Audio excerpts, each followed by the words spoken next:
Hello everyone. Where did you just say every nyan? I've been saying this every week for the past few months, yes.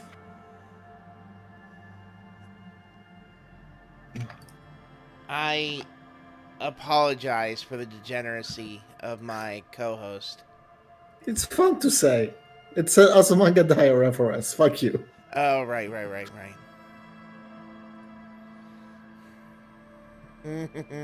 Lost gun, lost gun, lost gun.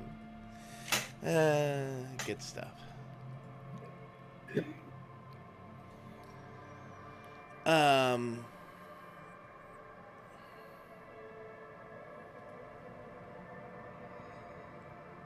there are a couple of games that I did not talk about on the last Jacuzzi cast that I have wanted to mention that I have been playing.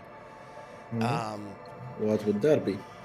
I started Capybara's long awaited second puzzle game, Grindstone. Hmm. It's about a dude who is going through the Grindstone Mountain, killing jerks uh, to get enough money so he and his family can go on a trip to a theme park. Uh,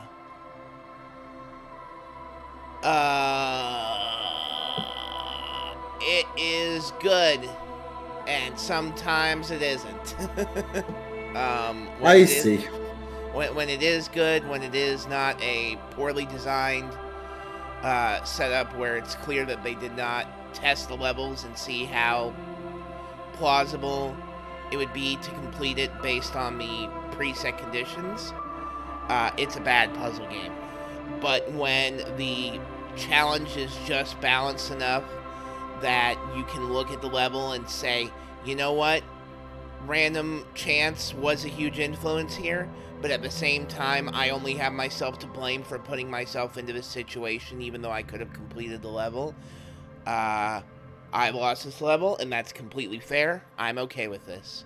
So I would Hmm. say if you also have Apple Arcade and can pick it up and play it for free, I would definitely recommend it. I do not. However, the question is, would you say that the good outweighs the bad in the grand scheme of things, or not really? No, because Critter Crunch was still 100% completable without having to make numerous amounts of reattempts. I see.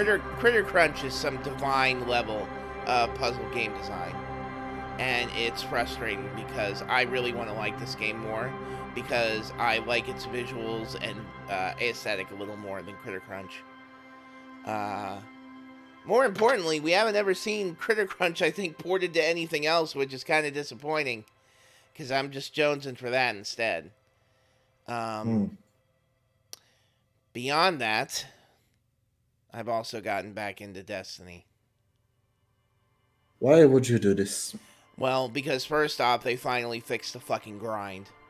Um, it used to be when you would get drops, you were lucky if they dropped one or two above your current light level, which meant progress would take days or weeks.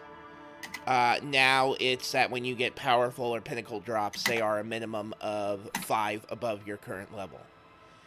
Uh, and sometimes the regular drops are actually 2 to 4 above your current level, which means I am not wasting a metric fuck ton of time grinding.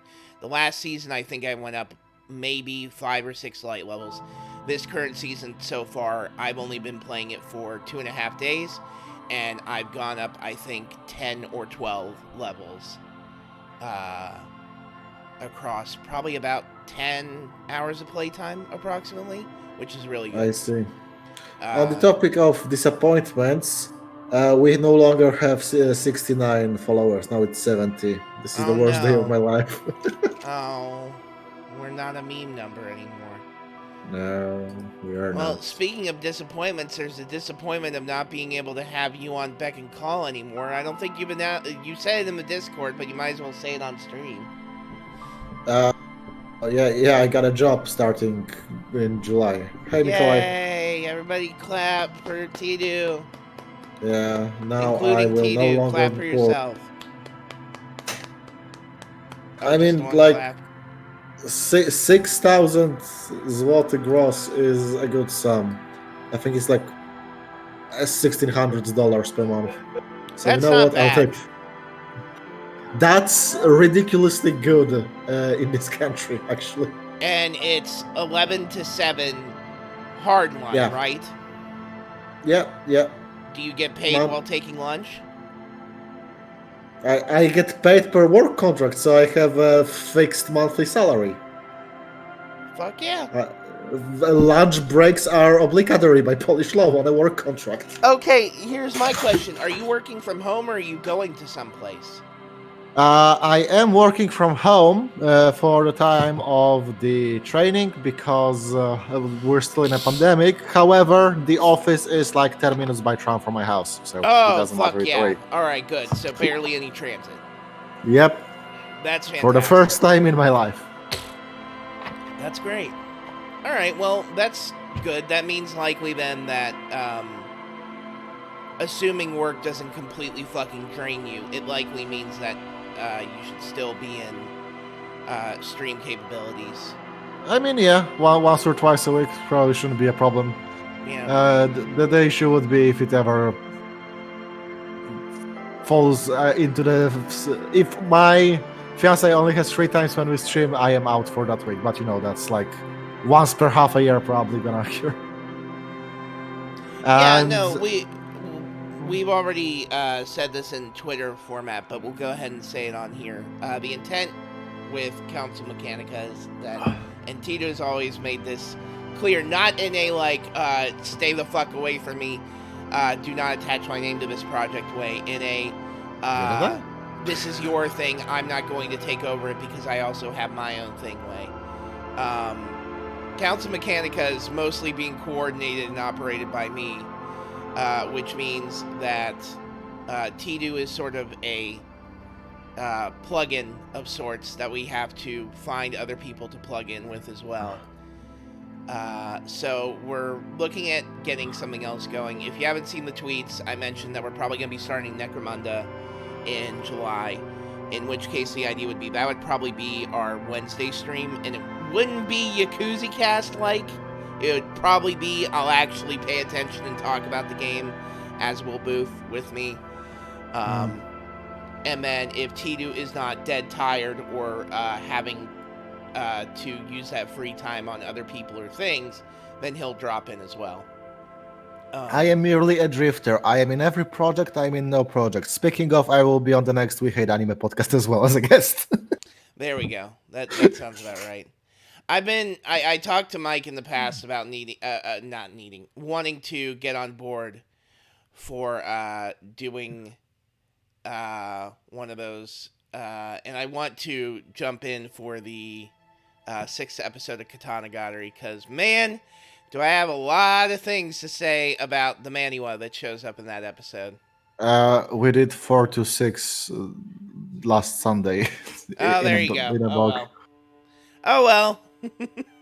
The entire Katanagatari project is speeding up because neither Moth nor Frog are very enthusiastic about it, unlike my Mike and me. So we're doing bunches now. Oh man, it's nothing but talking. Oh good, I can see that you don't understand the enjoyment of the show. Yeah. I can get that being an Nisio Isin fan, right?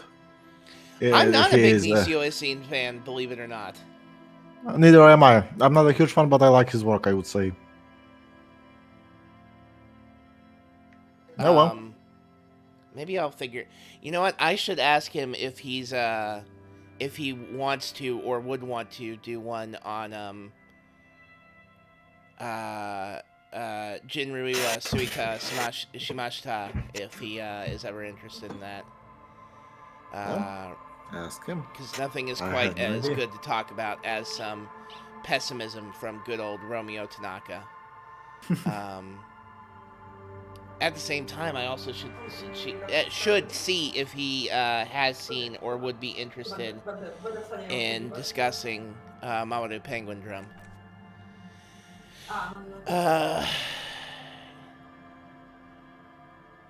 Mikolaj, Nikolai. Mikolai? Yeah. Oh, he's using the J as an I. Okay, all right. I'm an idiot. You can't resist the magnificence of Dead Island. Actually, yes, I can. I can do that very easily. I don't know why you're standing for this particular title. There are better hills to die on. Ones that are not made out of cardboard and empty cans. Probably because he likes that analog combat system so much, which Yeah, I could I suppose. understand standing that. It's You like know what? I could understand standing that if at the same time any location aside from the first one was interesting. It's such a waste of potential, honestly. it really is. Some more cohesive level design would have probably made that game stick a little harder, wouldn't it? Yeah, Because now that I'm definitely. thinking back to it, I remember hating the game because its level design was not open enough to sustain the feel it was going. I think that's ultimately why people ended up liking Dying Light more and why they canceled Dead Island 2. I mean, Dying Light at the very least has interesting movement and the ways to explore that world, and it really feels open because of that. Whereas Dead Island can feel corridory. Numbers jump out of corpses good. You know what? I can argue with that. I would argue numbers jump out of corpses. Yeah, that's fair. I'm sorry. We're gonna start this game in just a second. I'm just trying to sort out my thoughts. It's also worth noting that the season that's going on in Destiny at the moment is finally going somewhere interesting. At least for me, because it's covering a faction in the game that I am very interested in, and it's also covering a culture in the game that I am genuinely interested in. And And it's then building up next season to. they'll take all.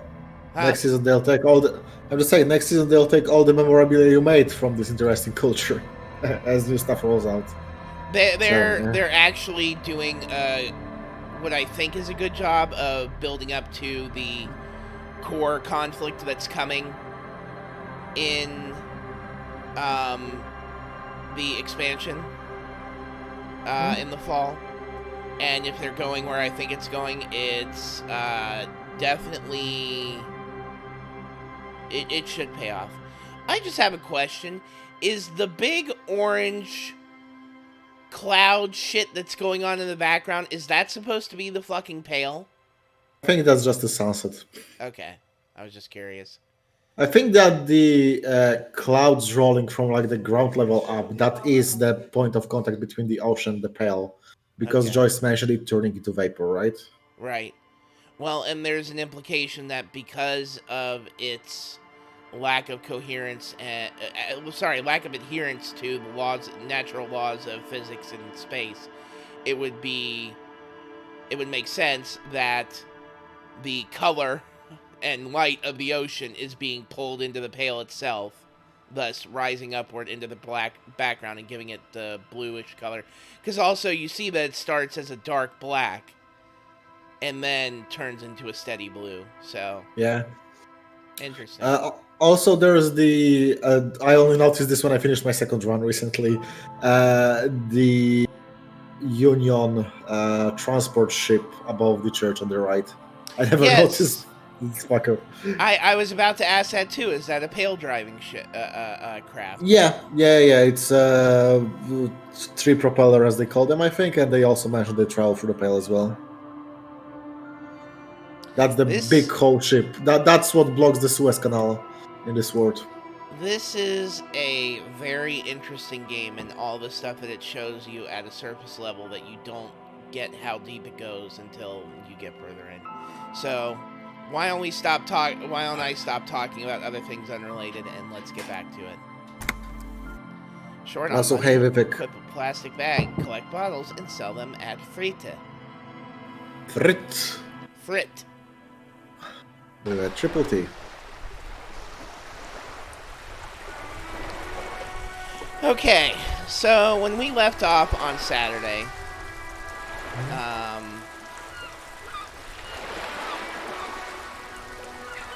we Yes. Oh god, I don't even remember what we did last. I mean, you've got a journal. We still haven't found a smoker on the balcony. We didn't even go to his house. We still have to track down our batch gun. I think we've got.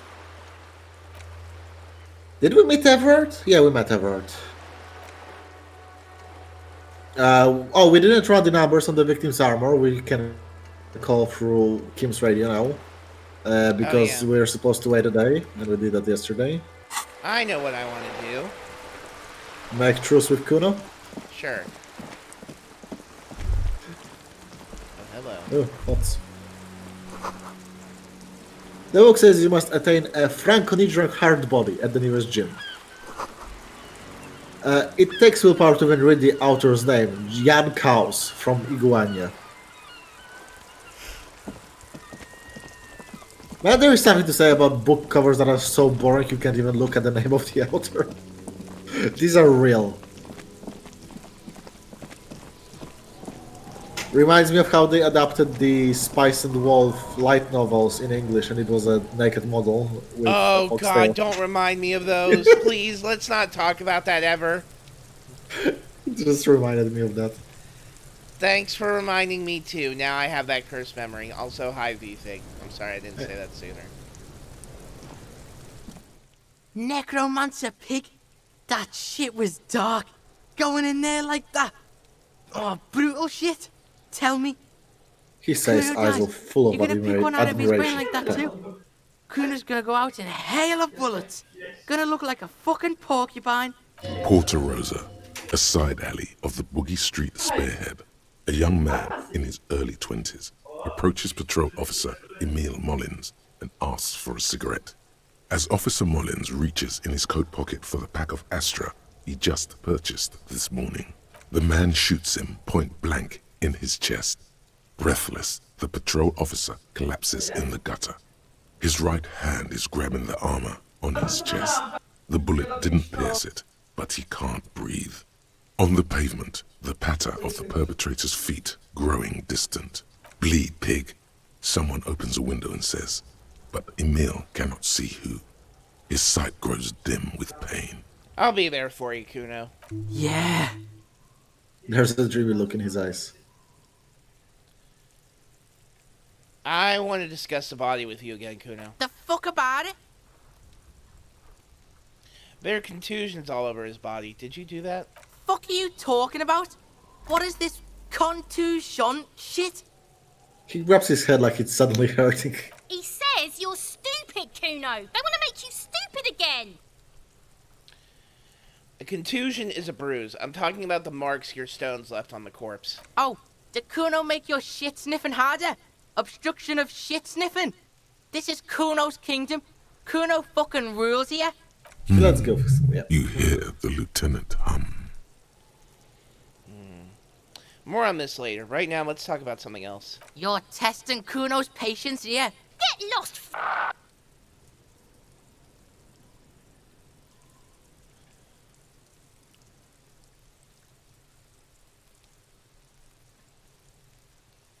Oh, no. Solid chance. He's on your crime scene, bossing you around. And he's been here for some time too. This is where he hangs out. Hey, You gang. have to get more out Guess of what him. it's time to do? He could be useful. Powered out. Yeah.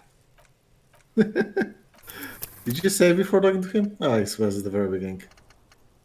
I mean, it was white check, but sure. Yeah, I kind of want to start chasing this plot line down, so... Okay, it's a good plotline, so I can't be mad at you. But put the counter up. Yeah, I know. Obviously, that's what I meant by that statement. Get ready for this counter to go up. And yes, I will increase it each time I fail.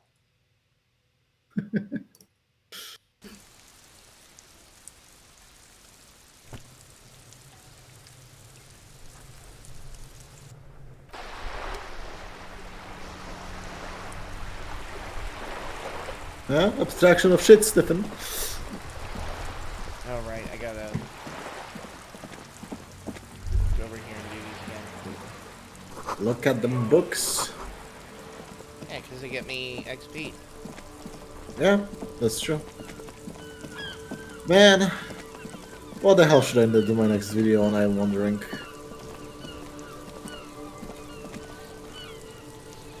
Like, I've got some half-formed ideas, but nothing concrete.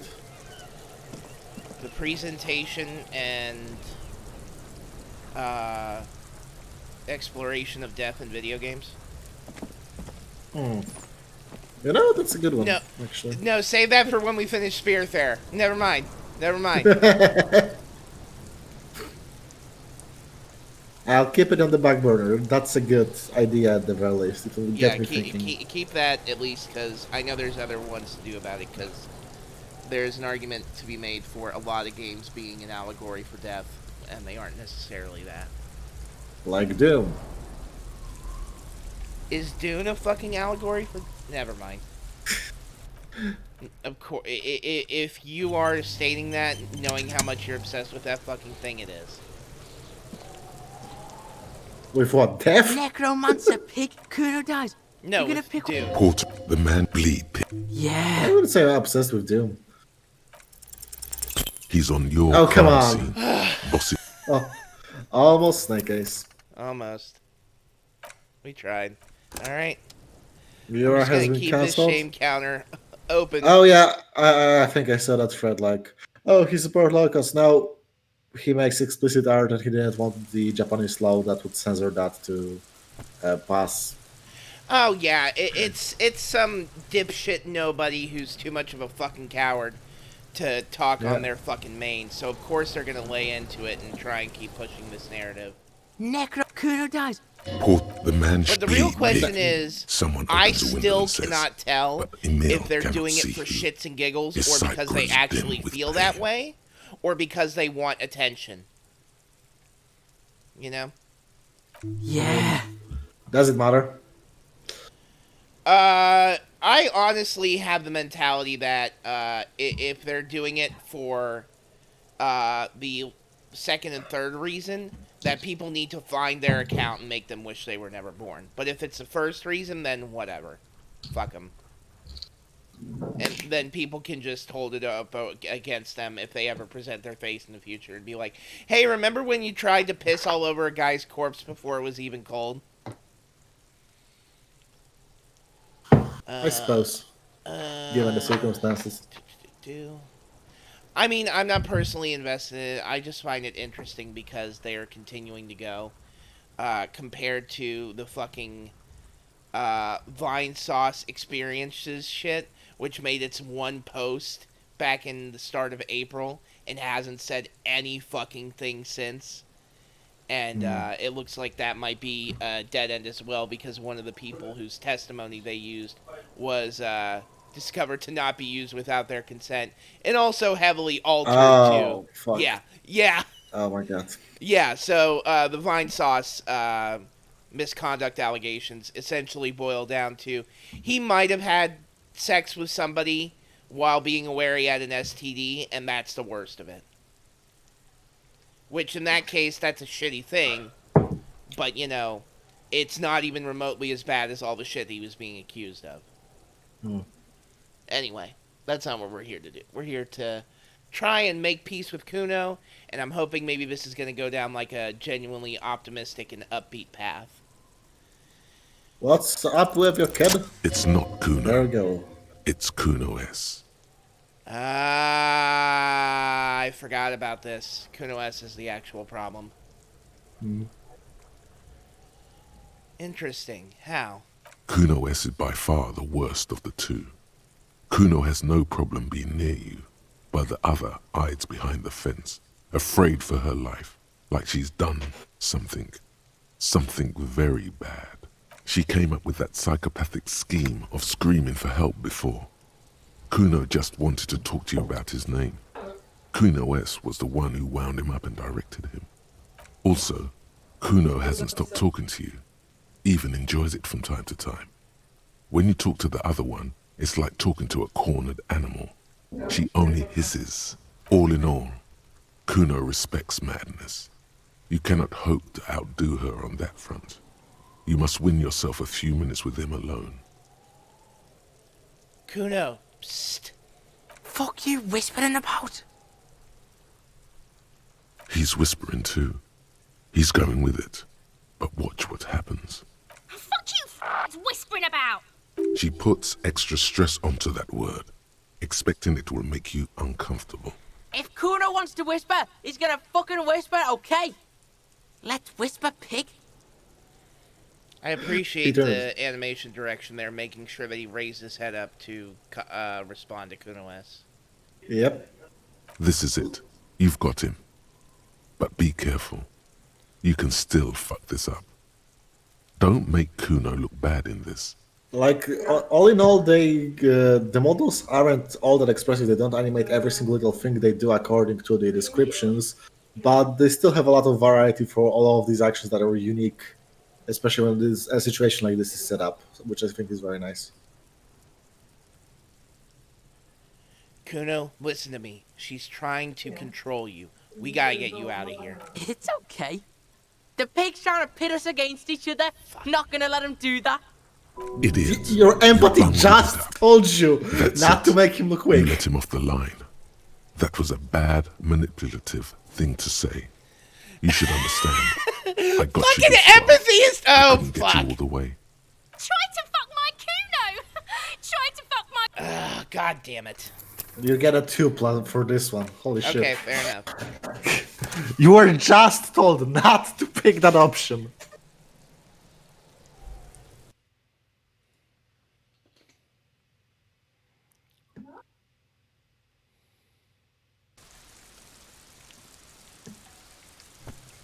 Hey, VFig, can you confirm that it says 6 now? Because I'm not actually closing the window for the shame counter. I'm just leaving it open until It is I plus finish. 6. Okay, good. I have this stream open in the tab. Necro, Kuno down. Porter Rosa.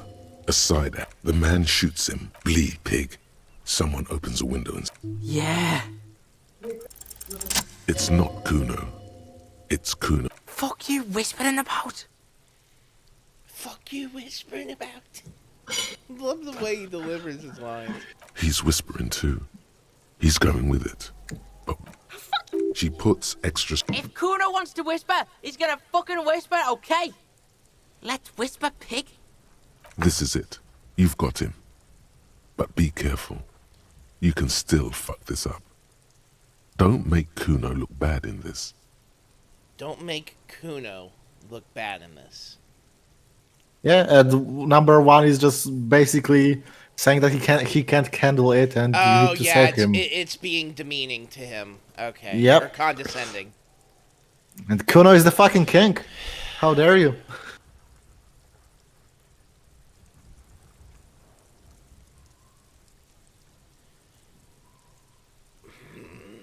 I could see either one of these still being a fuck up. I'm just not sure.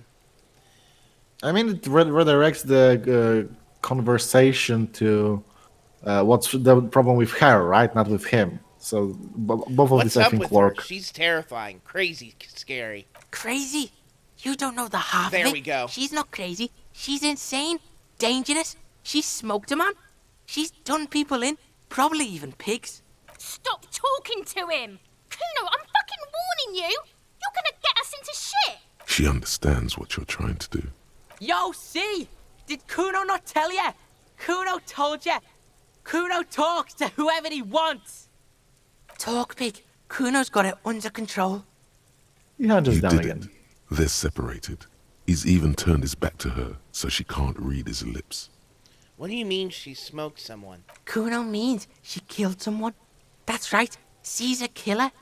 Like, actually a killer. His Seriously, little dude, green eyes are fixed on yours.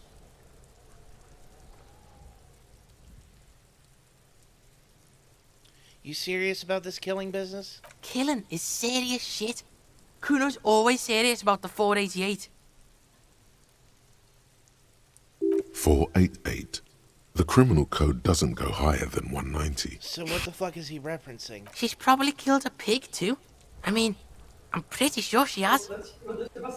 He might just be wrong. How many cops has she killed then? Forget Kuno said that. Kuno was just shitting. Kuno was just running his mouth. Kuno's stupid like that. He feels eyes on the back of his head and stops. That's very interesting that he's immediately backpedaling, and I can't tell if he's doing that because he's scared of Kuno S or because he's trying to be more sincere and open to me. Hmm.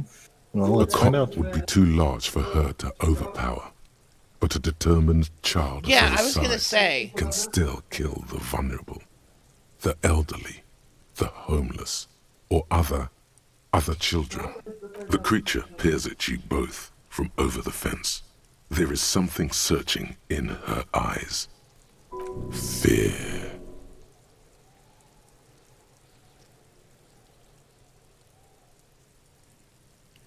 You said she's insane.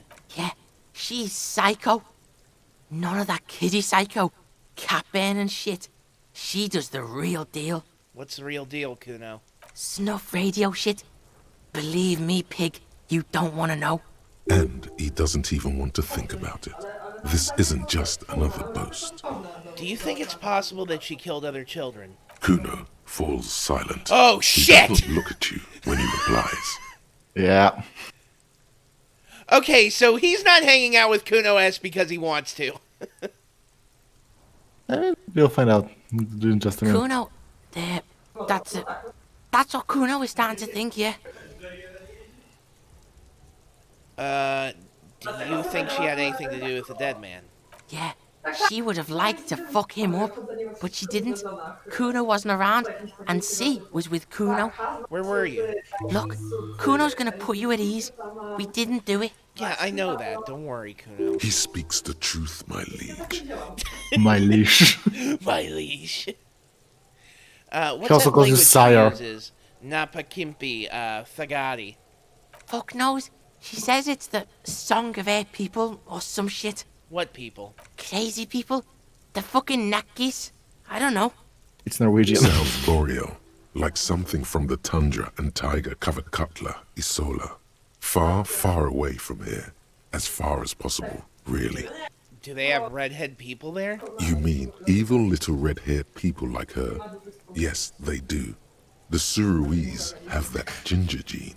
Oh, I was about to comment that, oh no, we're about to get into racism, but then I remembered you can't be racist against redheads.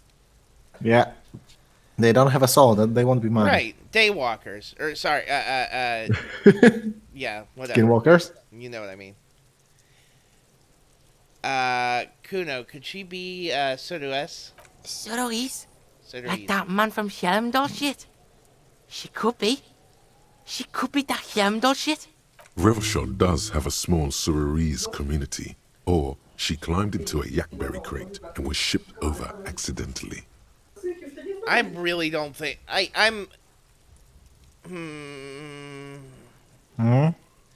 I'm worried if I asked if she's his sister, he's gonna get pissed off. No. I can tell you not.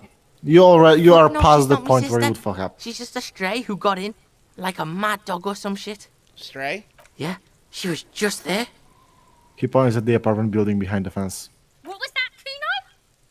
The other one twists her neck looking at the building. She was in the hallway, dripping wet, by the fucking shoe rack, in the dark. Kuno flinches and lowers his voice even more. Why was she dripping wet? Kuno's got no fucking idea. Her hair was all wet. I think she pissed on the floor too. She was there for 3 days, in the corner, every time Kuno went out. You know this.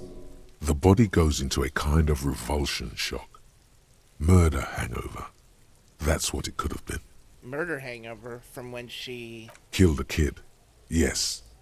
Makes them look for a quiet, dark place and just hibernate there. Usually goes on for a few days, up to a week. Must have been her first one. You only get it on the first one. Thanks, Half-Light. You said she got in? How? I don't know. Someone left the door open. Kuno comes home. She's sleeping under the desk, under the pile of clothes, like a dog. He looks at you suspiciously as you come out of your thought. What about your parents? Kuno's dad doesn't give a shit. Doesn't even see her there. Or thinks it's fucking Kuno. Shit's all on Kuno. So, how are you dealing with all this, Kuno? How's Kuno dealing? Kuno's dealing just fine. He doesn't need you fucking with any of it. C doesn't either. Kuno's got this shit under control. He spits for the gap in his front teeth. I could still fuck this up.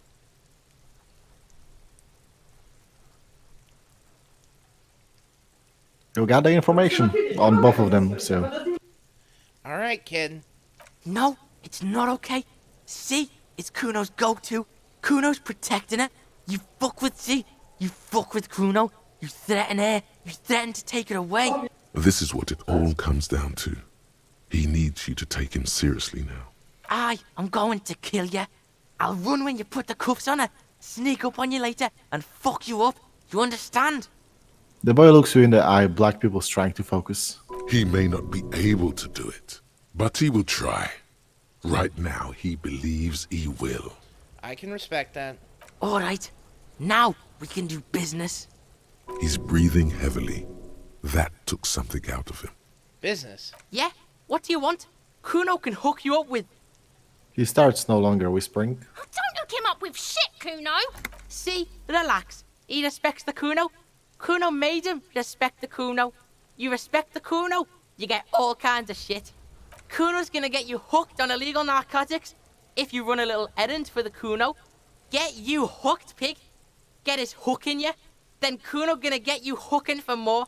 Cash in big style. Pig hooker. And shit, you can even fuck back in Kuno's kingdom. Kuno saw you sniffing around that fucking pile of Eternite. It's a secret door, okay? Just pull it off and fuck back in there. He concludes the invitation with a benevolent nod. What was that about running you and Aaron and illegal narcotics, Kuno? Kuno gets it from his dad. Kuno and his dad are major suppliers. That's where Kuno gets his lightning on. His eyes bulged. Their veins reach out like three branches. Left. Problem is, Kuno and his dad had a little falling out. Now junkies clawing at Kuno's door. Streets going mad. Kuno's got to throw his dirty popo man at it. Okay. Dirty popo man is you. In there is Kuno's violent dad on steroids. Kuno's dad does steroids and speed. If you can take him, you can have half of the speed. Who's your dad, Kuno? Kuno's dad is a fucking monster. He's the most violent man in Revachol. He doesn't give a shit about a single thing. He drinks too. How much material are we talking about? Like half. He says very confidently. Half of what? A baggie. But like in this vial. That's half a gram, sir. Half a gram? Yeah. Half a G. Want it or not?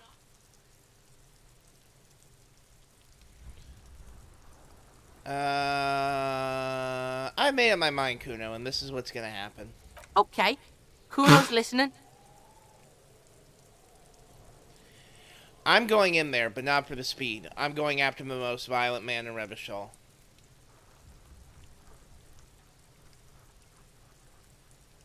Sure, whatever.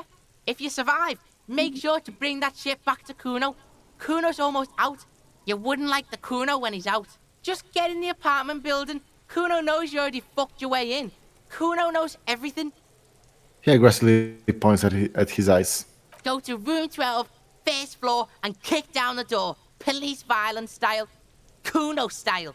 And then it's action time. You're locked in the room with violent fuckhead. That's it. Next time Kuno sees you, you better have his shit. What the hell are you signing us up for?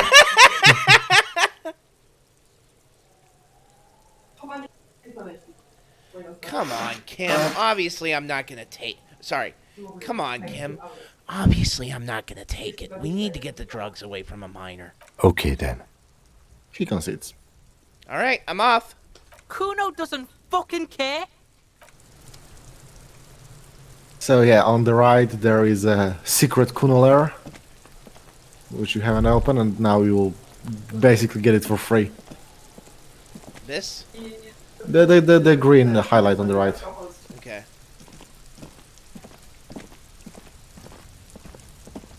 Oh, hold up. Oh, no, it's gonna make me go all the way around. Forget that. Yeah. The pile of Eternite looks stranger now that Kuno told you about his pad. Okay, if I fail this... Yeah. Hang on. Can it be? Can we get Snake Eyes? The pile of Eternite looks stranger because, Nah. unless Kuno lied, Man, you such a should good just be roll, able such an to easy pull check. the panels aside. I pull the panels aside. There it is. You see a shabby little door.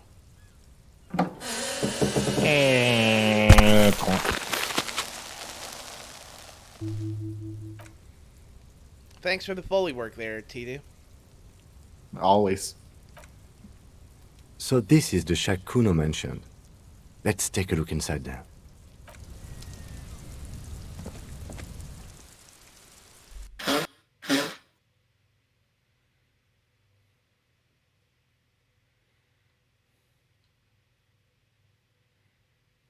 Yeah, electrochemistry didn't come up. I think I might have finally put it in its place.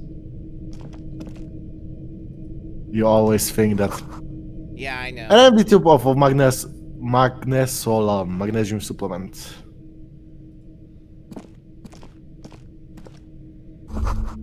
A silver plate with traces of bone yellow powder. Be still, my beating heart. It's amphetamine. Sweet amphetamine. You called? Literally seconds later. I'm just gonna learn to shut up. The lieutenant isn't studying the powder in the mirror. He's studying you. There's a good vague way to ask where he stands on drug use. Professionally, I mean. Someone is taking narcotics here. Perhaps the police should interfere? Perhaps not. This is below our pay grade, detective. However, He points to the ladder in the corner. see that ladder there? It's probably another way into the industrial harbor, no? A secret path the local kids use. Yeah, so if you haven't bitten... The poster says, get out of the way or get fucked up. If you wouldn't bitten Measurehead already, this would be an alternative dexterity-based path to the goal. Basically. Cured pig's head. It looks mummified. Yo, money! And there's a... I still recommend, yeah, taking it because there's some stuff upstairs. Yeah, there's some loot hanging around, isn't it? Yeah, some orbs. Alright, I am gonna close up this shame counter for now. The shame has passed, for now.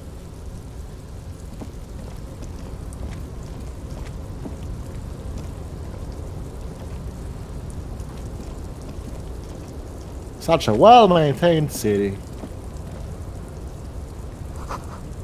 This doorway is going to collapse soon. Restoration pillars keeping the ruins together.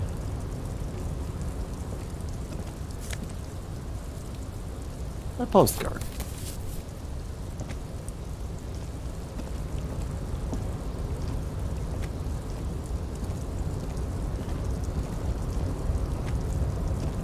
I understand they want to go for the watercolor aesthetic, but I think they could have defined things a little better. Yeah, sometimes it blends a bit, that's true.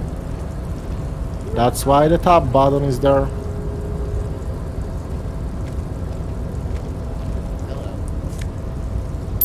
Money, more money. Almost there. What? I said almost there. Yeah.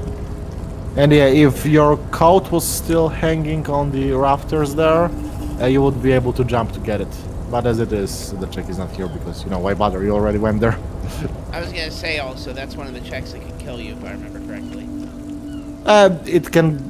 You lose health out of stress if you fail the check because you make a run to the ledge and then you stop at the last second out of fear. So yeah, it can kill you if you have low health, but otherwise, yeah, that way.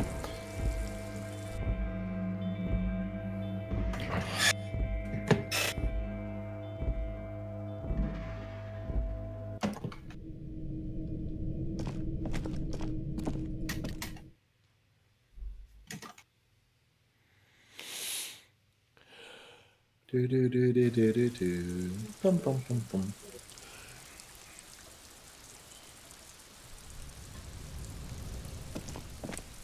So yeah, You half figured Kuno's living situation and why he is a goblin. Because he's fucking high on drugs and he's also dealing with a girl who might be a fucking murderer. Yeah, protecting her Great basically. combination for mental stability. Hey, you do what you gotta do. And sometimes you gotta do speed. Sometimes you gotta go fast. And Yeah. that's very good.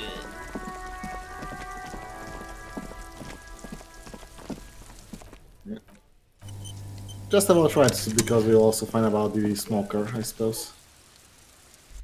Also, in case the most violent man in Revachol kills me. Yeah.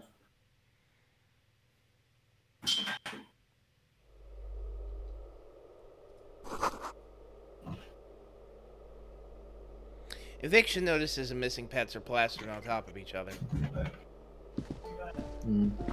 Sorry, I had to Okay. respond to someone. Flip up Glassix, the auditor. This box is filled with cleaning chemicals, smells of laundry detergent.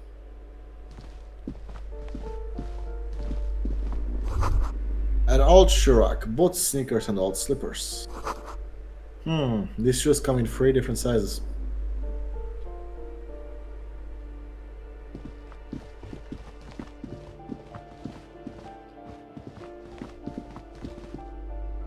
The music. Someone has drawn a 5-pointed star on the wall. The music in here is really good. Yeah. That isn't just a 5-pointed star. It's an inverted white pentagram cradled in a wreath of antlers. The iconography of communism, in other words. I inspect the symbol closer. The star and antlers was developed in the 6th decade of the last century and quickly adopted by Mezov and the communards during the revolution. Even today, half a century after, the star and antlers retains the ability to evoke hope, disappointment, and fear in equal measure. You know what? A I true really don't symbol. care about this shit, so I'm not even gonna bother. What does it evoke in me? Hey, why don't you care about the history of this land? And iconography. I don't of the care music? about the communist history of this land. Well, this country went through a communist history. It's kind of integral. Alright, why is the star upside down? To symbolize the toppling of the old order. Also, some social democrats were already using it. Yeah, I didn't want you to miss that. What's that's fucking hysterical. It's like, it's to be a symbol, also because somebody else was already doing it. Like, It just so happened it was already in wide use. Communists are already obsessed with image when that shouldn't be what their obsession is. What's the deal with the antlers? The wreath of antlers represents a natural crown. It was about building a society that could exist in accord with the natural world, and at the same time above it. Oh, that's not a totally unhealthy perspective to have. Yeah. Why white? Because white is the color of peace. Is it? I mean, kinda. You white flag and everything, white doves. I guess so. What does it evoke in me? Nothing at all yet. Right now, it's just meaningless shapes on a wall.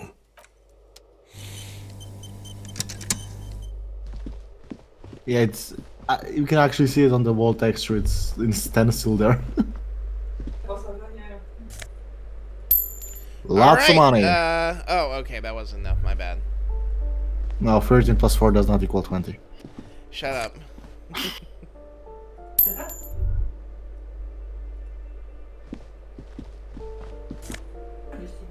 More postcards.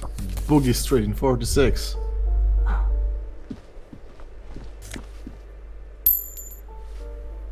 So fucking close. Just Let's go rubbing the talk to place. this lady. Give me a moment. An elderly woman is leaning on her broom, her knuckles white as bone. She seems to be having difficulty breathing. The cold never does any good for my bronchitis. This woman's health is failing her. There's not much to do. Not in this damp. Are you alright? Should I call a doctor? I'm fine. Fine. Don't you worry about me. Red spots appearing on her cheeks. You're still worried. It's very worrying. Now, what do you want from me, policeman? She's the cleaning lady. She knows the floor plan and the residence. I'm looking for a young male in his mid-20s. Dark hair, skinny build. He smokes on the balcony. Yes, yes. I know who you mean. The scrawny boy who's always smoking like the devil, right? She looks at the other end of the hallway. Somewhere in the building, a child starts crying. You hear a radio tuned to a talk show and someone taking a shower. What's he in trouble for? No trouble. I just wanted to talk to him. Do you know where he lives? Talk? She squeezes her broom trying to catch her breath. What was so funny about that? He lives upstairs in room 28. Go to the balcony. It's one of those doors there. He's usually home in the evening. Thank you. We should go check out his apartment on the balcony. See if he's home. I'm looking for the parents of a kid named Kuno. The waiters are at the end of this hallway, right next to the communal bathroom. Thank you. I've got a few more questions about the apartments, though. Ask away, policeman. What can you tell me about Cindy? The artiste? Nothing I can do about her, I'm afraid. She ruins the walls faster than I can clean them. Still, She leaves on her broom. she leaves an old lady to her business. More than I can say for others. That's all, thanks. Who are you, if you don't mind me asking? I'm no one. Just an old woman who cleans these hallways. Do you live here? If you can call it living. I have a little room upstairs right next to the coal room. She spits on the floor before wiping it with a broom. It's barely bigger than a closet.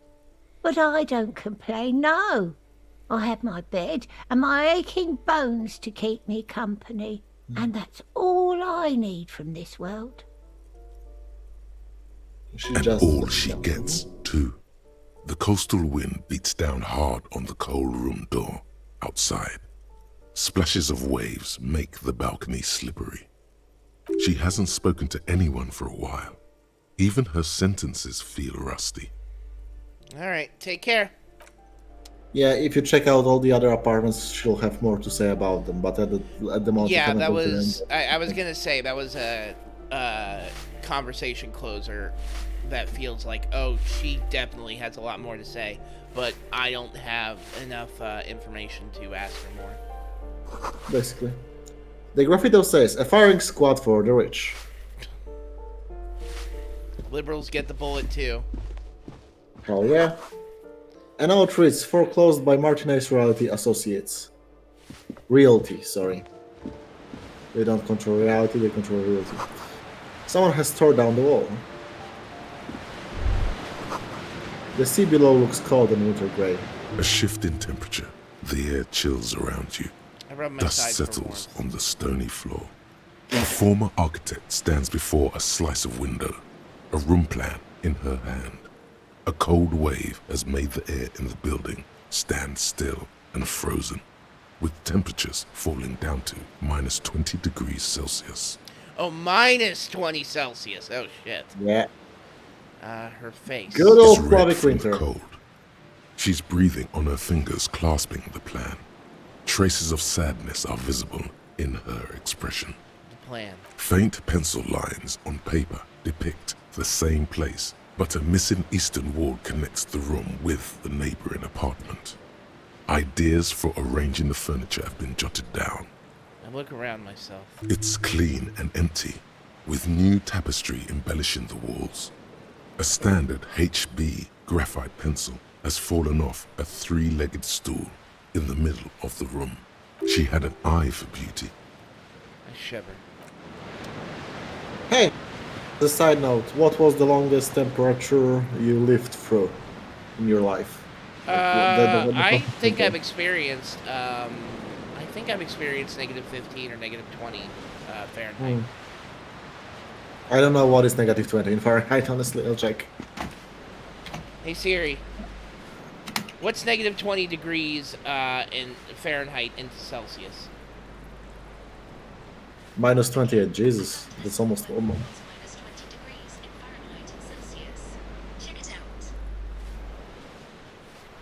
Minus 30 almost. So yeah, way worse than me. The most I ever got was minus 25 Celsius.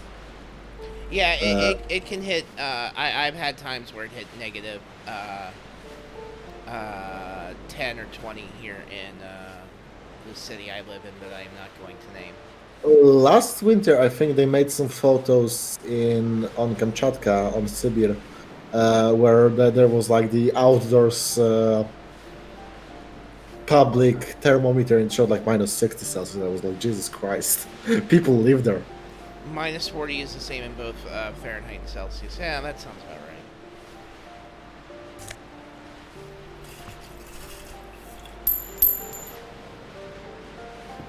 right. I'll never get Fahrenheit. It's such an odd system to me. Old grocery list on the table. That checks. Yeah, there's another exit to a balcony and another exit to the front.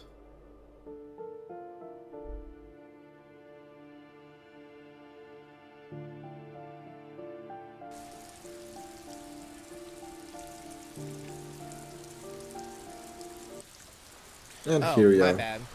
Same building, yeah. Well, now you know. So.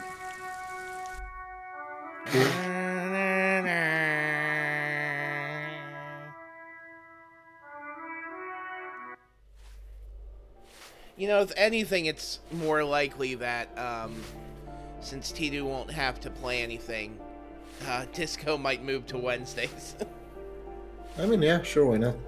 Or Disco might stay where it is, actually. As I said, we're still a month away from that, so. Right.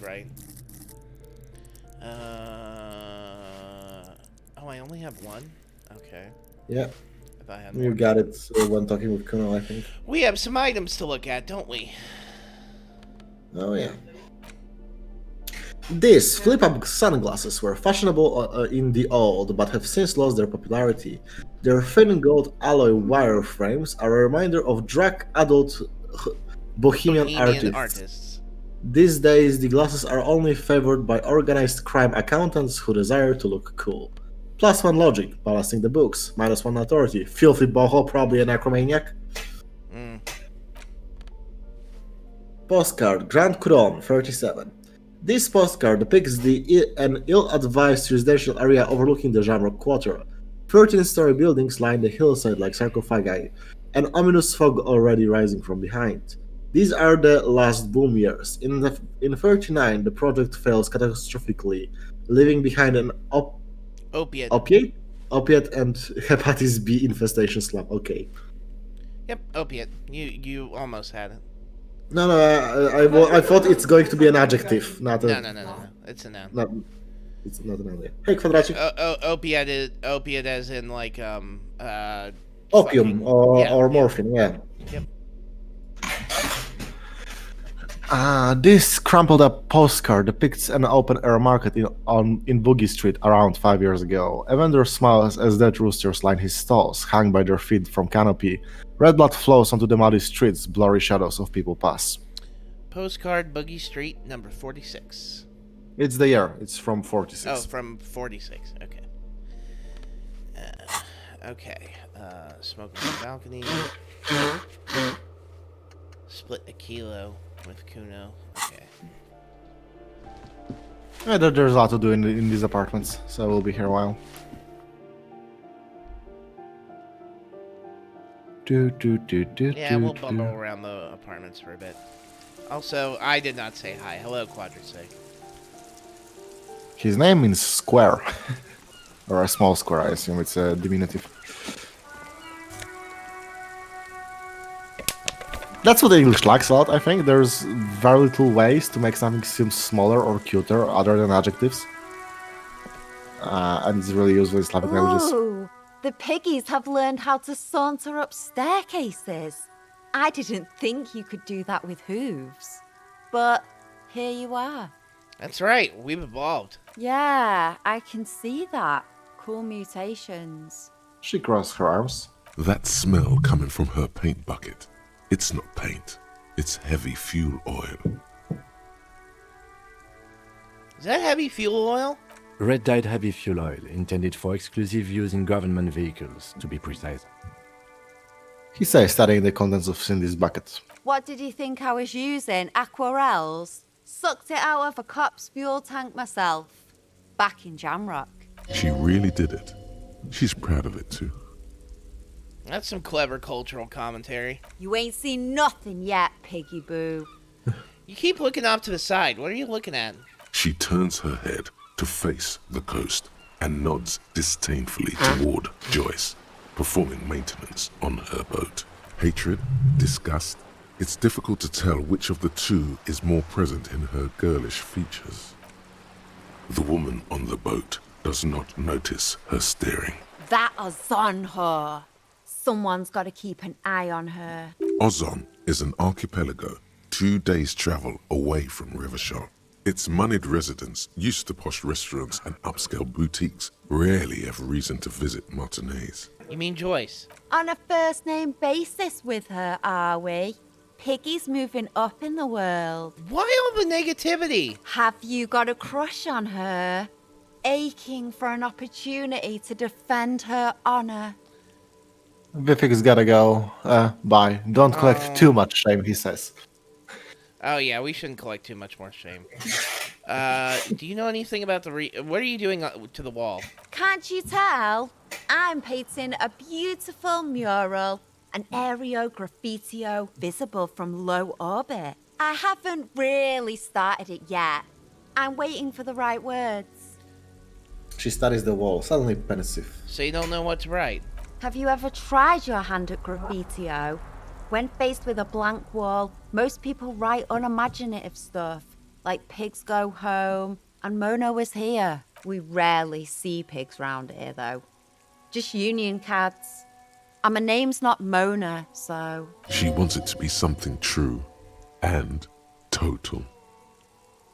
I have opinion on this. Want to hear it? Yeah? I love public art. Don't mind us. Keep doing what you're doing. Thanks. I'm sure the inspiration will come to me now that I have an official RCM stamp of approval. She means the opposite. You've lessened her desire to deface the building. Now it's not cool anymore. How do you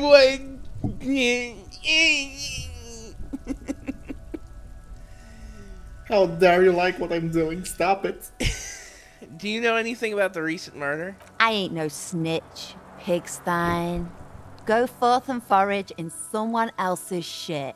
No shortage of squealers in these parts. Actually, there is a shortage of people who talk to us in a normal, calm, informative manner. We weren't put on this earth to make your life pleasant, fucko. Alright, catch you later, Cindy. Also, notice the huge skull mural on the wall there. That's actually kind of cool. It's really cool, yeah. And there we go. Yep.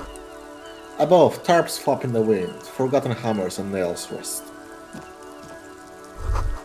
The door is locked. You can't get in. The chair is new. Someone lives back there.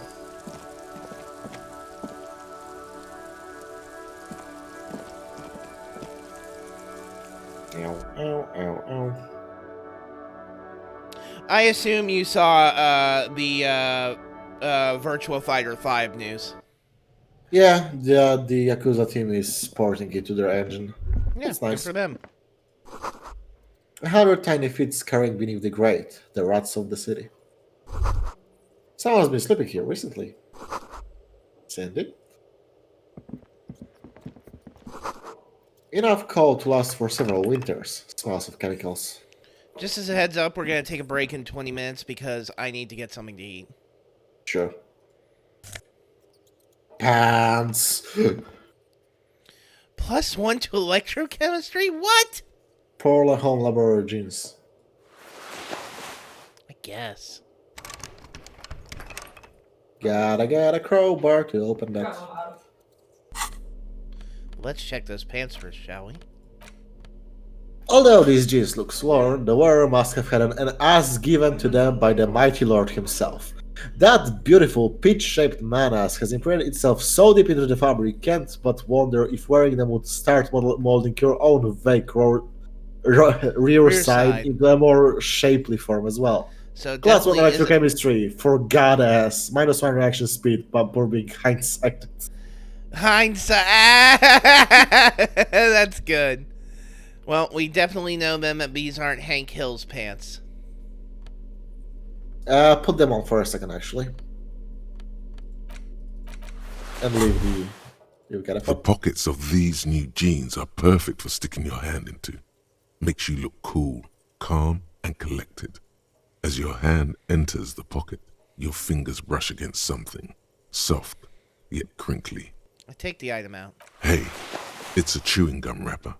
It reminds you of the fruity juice of apricots.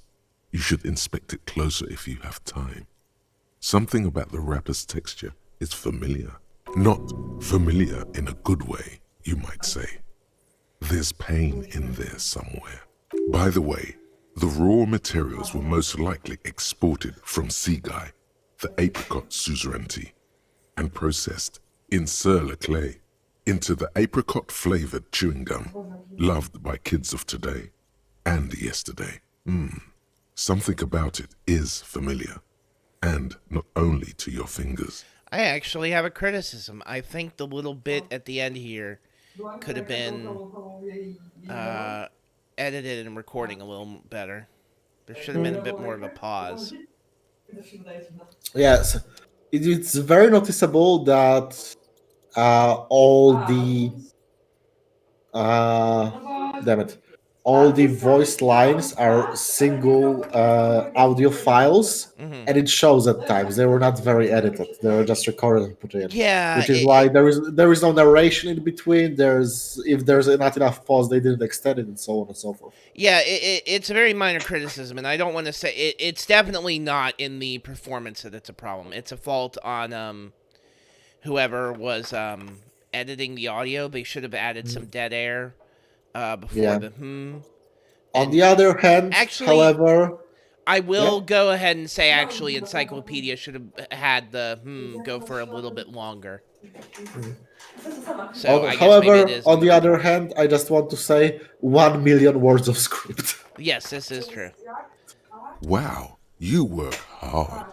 I I do. Oh, yes, you hustle.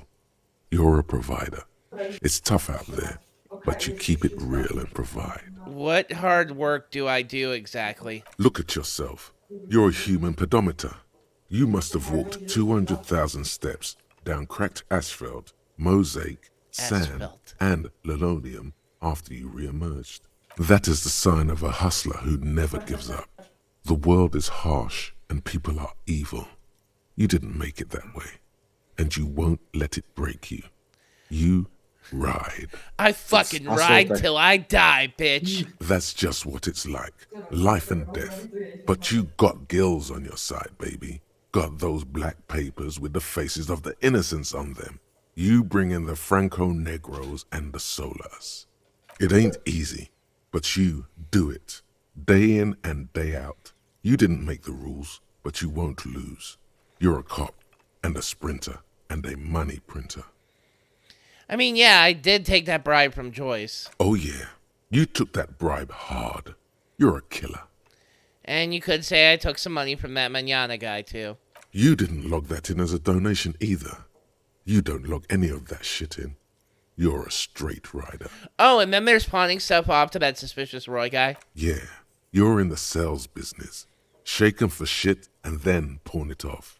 Law officer style. I guess I made some gills, sure. Sure, sure. And has it been easy? Is life easy? Have you not gone into cardiac arrest? Are you not about to have an anxiety attack or shoot yourself in the mouth?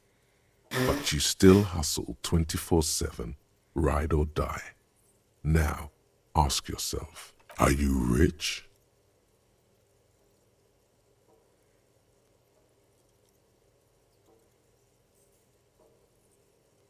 Long philosophical pondering.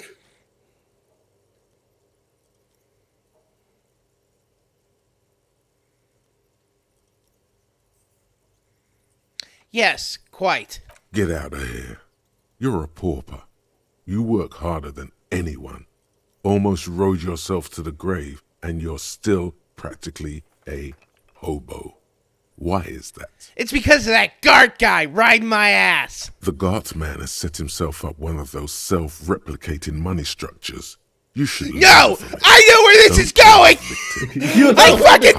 I figured you out, game! I am not a filthy communist! I looked at the other answers and I'm like, wait a minute! Oh.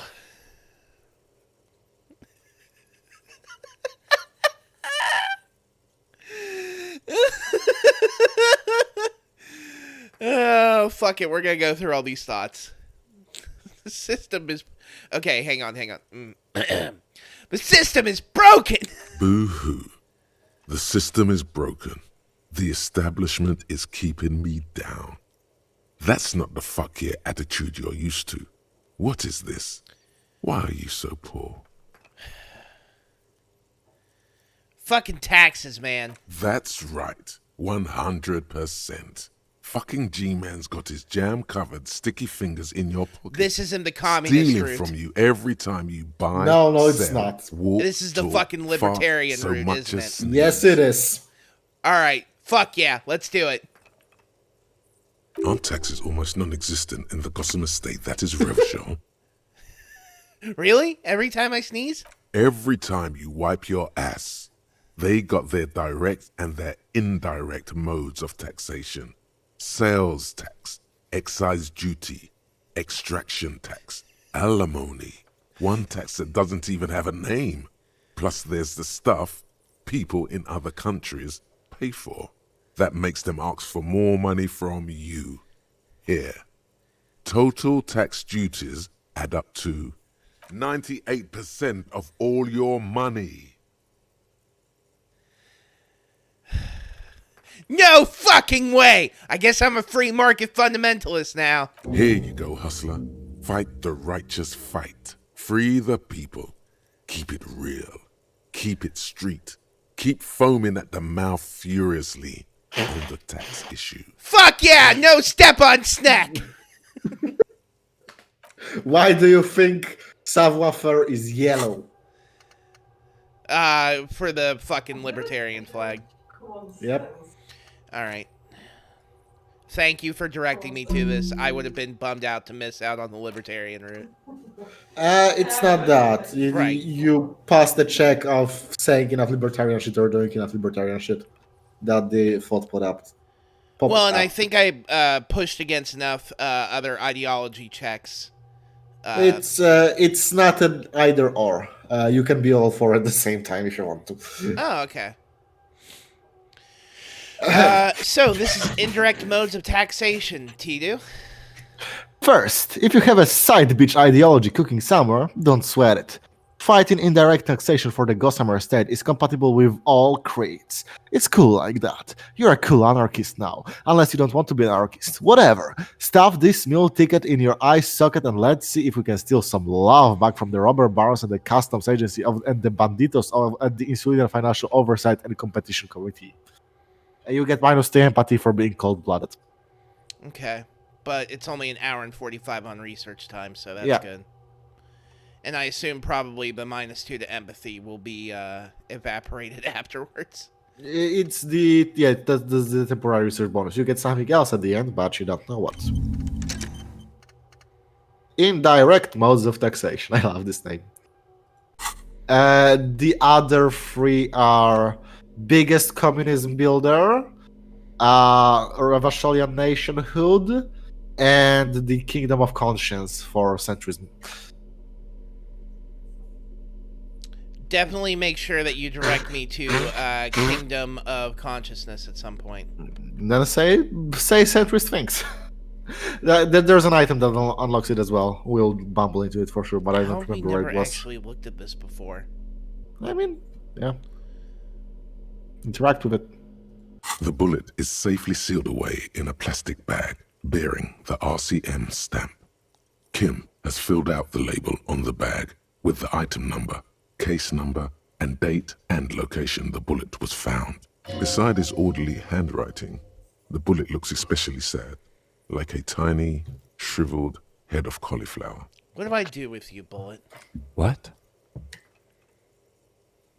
I said, what do I do with you, Bullet? Well, if I was the bullet, which I'm not, I would say find the weapon that shot me. Good idea. If we find who owns it, we will have likely found who used it, possibly to kill our victim. In conclusion, the more we know about this bullet of yours, the better. I feel the bullet through the bag. The squashed bullet has some sharp edges where the jacket has split open.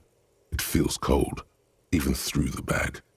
You wouldn't ordinarily have cause to handle jacketed bullets. The citizens' militia uses cast bullets only. Little pebbles of metal loaded from the muzzle, usually in a cartridge.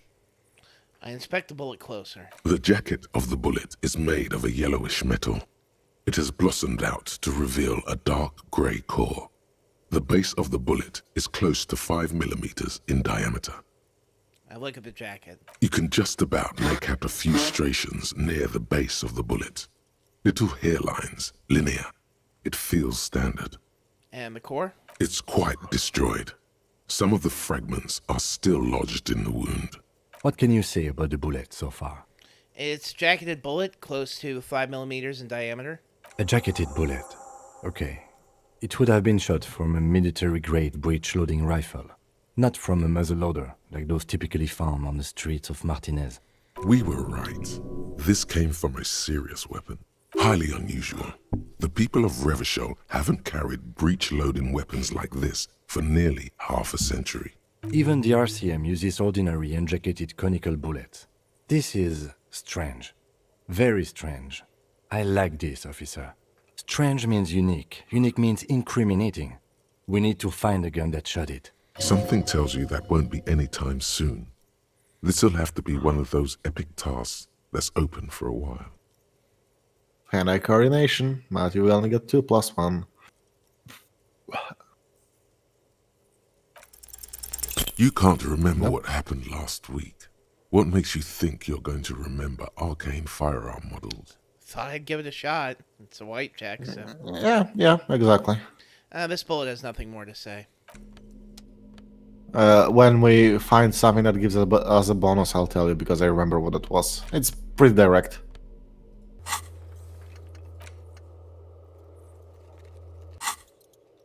And the gum wrapper. Also take a crowbar to open that hatch.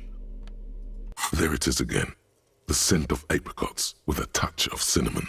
Smells like the end of some distant summer.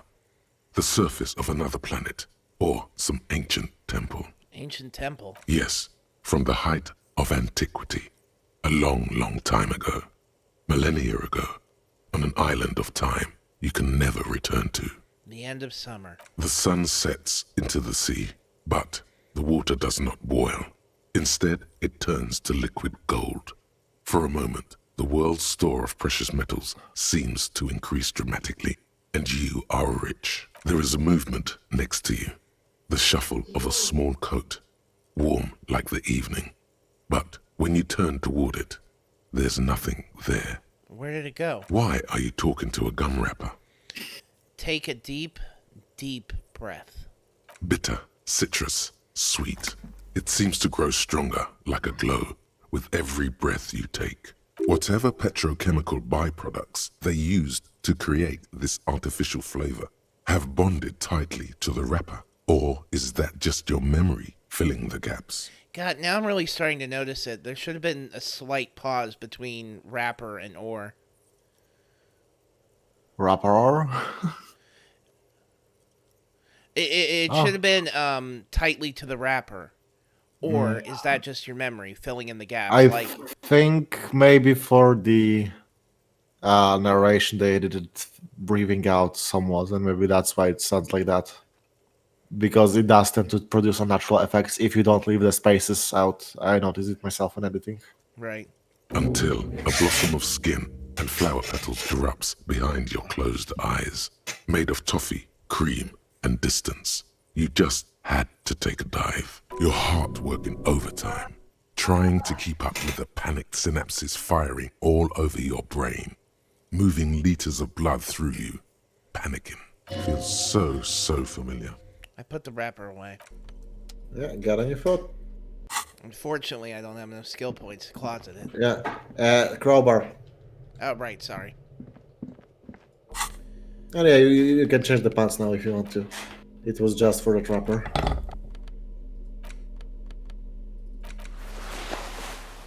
Yeah, we're back in disco, baby. That is the name of the game.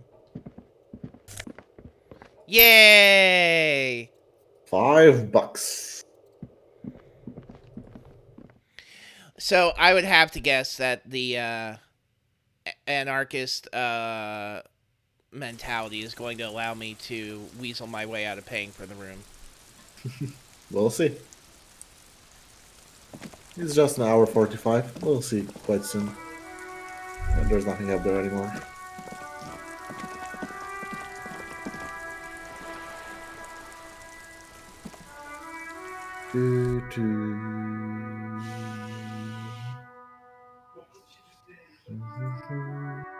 I like that team.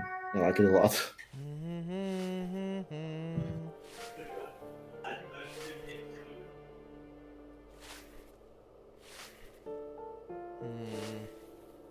Wanna go get something to eat now?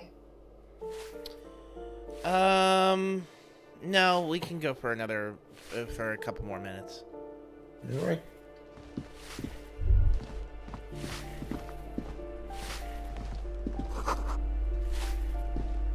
And apartment number 8, your mailbox is overflowing. The door number 9 is locked. You hear someone walking around inside, rearranging the furniture. The number on the panel says 10. So that would be 11. Which would make this number 12. 12, correct.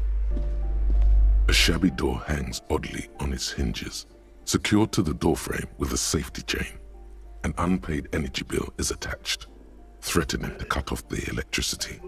It's addressed to Mr. Uno Doroita. Your heartbeat quickens, palms go sweaty. The siren of amphetamine is singing you her song. Looks like we found where Kuno's dad lives. I point to the bill on the door. And the place comes with 3 months' worth of utility bills.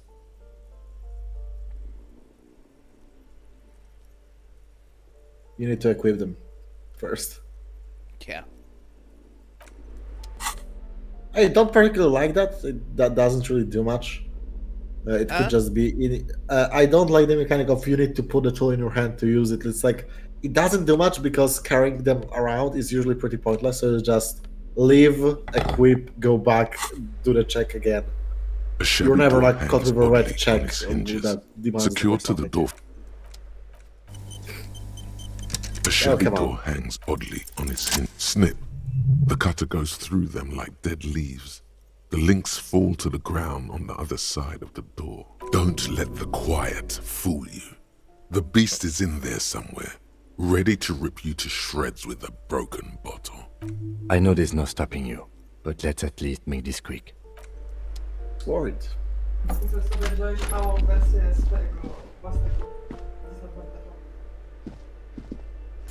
Mine now, bitch. Capitalism, ho! A phone book lies open on the table, covering a stack of utility bills. Right next to it, in plain sight, sits a small bottle of amphetamine, conveniently equipped with a straw. Lieutenant, I've located the psychoactive substances on this table. Good. Confiscate it. The minuscule amount of amphetamine doesn't interest the lieutenant in the slightest. He listens instead to something in the other room. You pocket the bottle as if it were the most natural thing in the world. Don't wait. Celebrate. Blast that shit right here. Take inventory of it once this boring table shit is done. Blast it before you face the beast. Deruita. You're going to need the encouragement. No drugs. Glossy article covers the wall, wrinkled from moisture.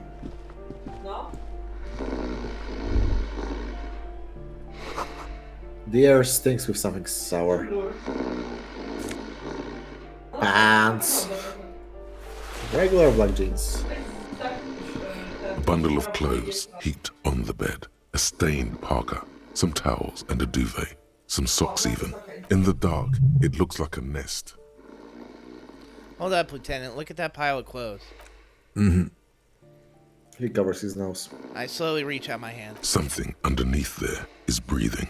It doesn't give a shit that you're a cop. Stop your hand now, or you're gonna die. It's not too late. No one's going to blame you for backing out. You don't have to do this. Just get out. I keep extending my hand towards the pile. Your hand touches a greasy duvet covered in cigarette burns and ketchup stains. You hear a growl. There is something alive underneath it. I pull the blanket off. You see a 60-year-old, fat, red-headed man passed out from large amounts of alcohol and God knows what else. The smell of shit rises from his mouth. You don't have to take him down. He's already down. The scariest man in Revachol. Kim, is this thing even alive? I'm afraid it is. Look, it moves. He points to a flashing lamp sticking out from the other end of the blanket. The limb seems to be twitching from time to time. And look, the other foot is camouflaged by a striped sock bearing the name Maxtor on the sole. 3 toes are poking out of a hole. Maxtor is a gas company. He's wearing free socks from a gas company. They probably came with the bills. A groan rises from the man's throat, dry like a death rattle. He's trying to say something in his sleep. Is this Kuno's father we're seeing? Well, judging by the color of his hair, I would say yes, it is. The lieutenant's right. The man's unwashed hair bears a familiar ginger tone. Even the hair on his chest is coppery. The light from the window falls into his half-open eyes. There's still plenty to be scared of here. Just not what you thought. Doesn't look like he's gonna fuck anyone up anytime soon. No, it really doesn't. This looks very hard to recover from. This man won't be feeding his family anytime soon. Not that he was, but at least he won't be beating his son. A pair of half-open bug eyes is staring back at you from the dark, empty, and frozen. It's clear that the person behind them is not awake. He's gonna sleep it off. I know this shit. Silent the man starts growling. 3 words manage to escape his mouth, along with a strong stench of alcohol. Look, he's trying to communicate. Maybe we should help him somehow? What is there to do? We could turn him on his side so he doesn't choke on his own vomit, but he's already on his side. Excellent form. Or poor guy. We could take him to Remedy or Saint-Baptiste, but he doesn't have money for medical services. The almshouse would turn him down. They don't do charity for people who are trying to kill themselves. Besides, he'll be dead in a few. Years, Lieutenant stops listening to months, him. weeks. The pile of blankets grunts miserably. I took your amphetamine, old man. Silence. Only heat emanates from the sleeping body. He wouldn't be too thrilled to learn you stole his stash. It was the last thing keeping him functional. I try to figure out what he's trying to say. The man groans Hey, once again, double Yeah, but his tongue keeps natural failing him. crit success. It's impossible to make out the syllables. A hand emerges from the blankets, trying to gesticulate something.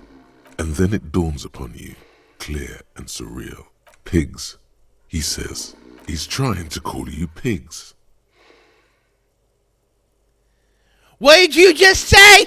His hand falls back on the bed, limp and defeated. A loud snore escapes his mouth. He's asleep again. At least he got to say his piece. Well, that was pathetic. Yeah. Most violent man in Revachol. Yep. Just making Kunos that cool in any way or form just would, I think, not be honest of the game. And there's the communal toilet. Moss crawls on the bathroom towels. Actual moss. Ugh. These shower curtains are covered in some sort of slime. Thanks for reminding me I need to wash my fucking shower curtain. We do that. It's in the shower. It should wash itself. Right? It's fucking annoying is what it is.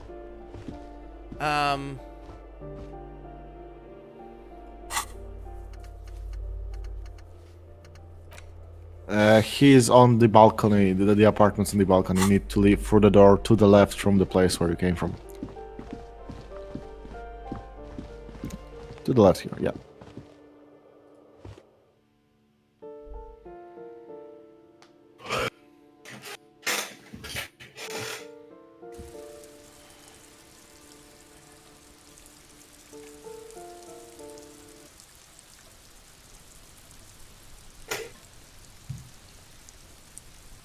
Orbs. Lots of them. Wanna pause? The curtain shifts just a little. Someone is watching from within. Cash. The breaker box is full of cigarette butts and electric wires. Okay, That yeah, we're gonna doesn't take a sound moment good. now. Yeah, sure. Go eat something. Yep. Don't know what I'm gonna eat, but... We'll be back in a few.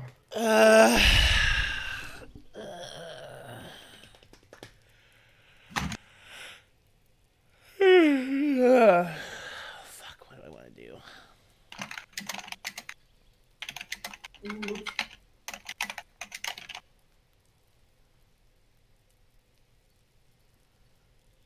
me check my bank account real quick, see if I have enough money to go get some donuts. $5. Huh, Valve is making a Switch-like portable gaming PC. Oh. Because Steam boxes worked out so well.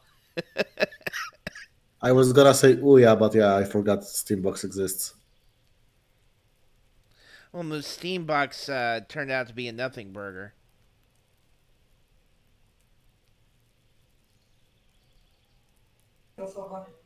Resident Evil is coming to Dead by Daylight. Okay, cool. Yeah, I've seen the screenshot. Like Leon is gonna be a playable character in Jill, I think. Yep. Alright. So, go here. So, let's see. 194 minus 67. 127. Alright. Yeah, I'm gonna go run and get some donuts real quick. I'll be right back. Some fucking donuts. Yeah, some fucking donuts. It's right. It's literally a few blocks up, so I'll be back in 10 minutes or so, give or take. See you guys in a minute. Yeah. See ya. I guess we were staying on stream, huh? Well, don't get too excited, guys. I'm gonna go as well. Need to take a piss. I'll be back in a few.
Right, I'm back. In case you guys want to talk, I'll be here.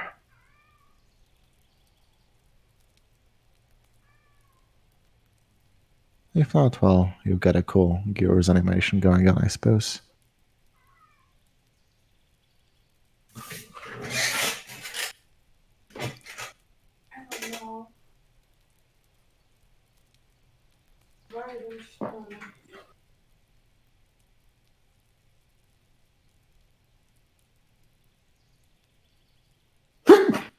Oh, jeez.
Szwadzica ma tak na imię.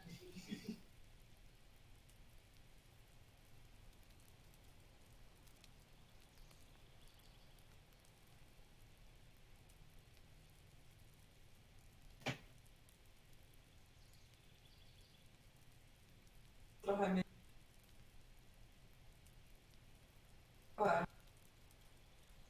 Jest całkiem napakowana.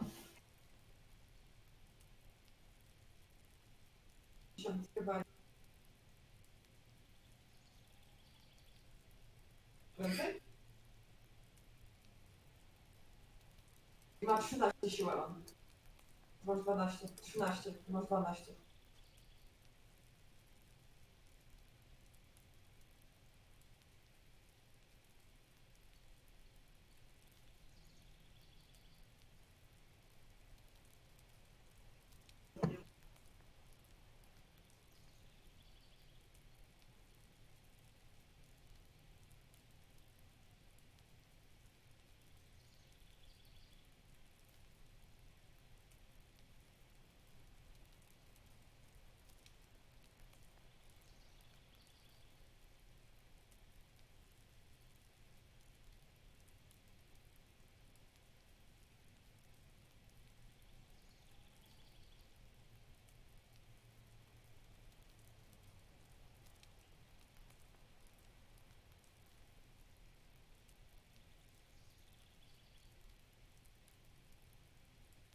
No.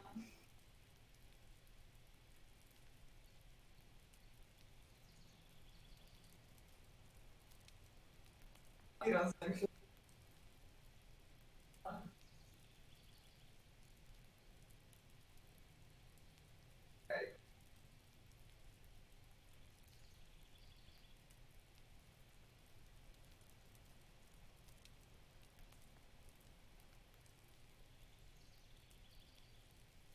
Metan, etan.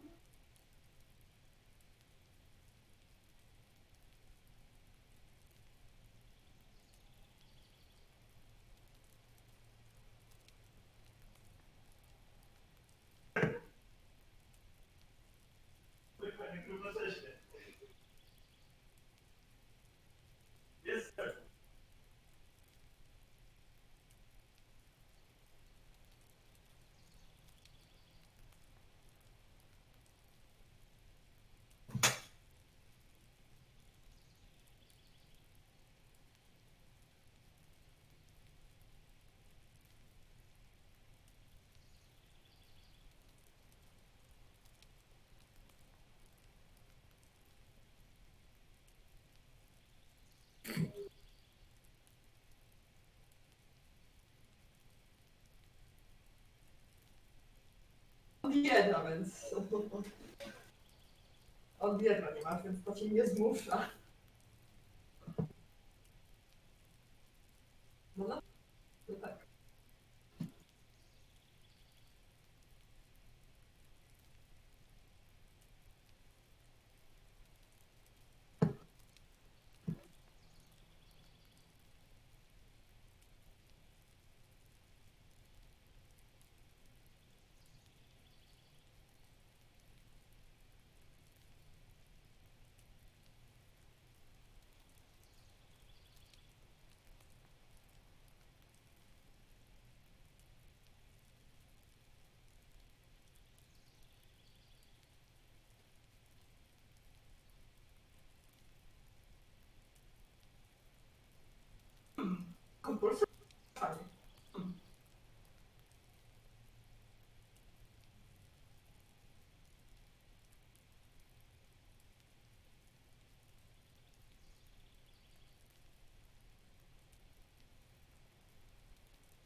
co, twarzyczka.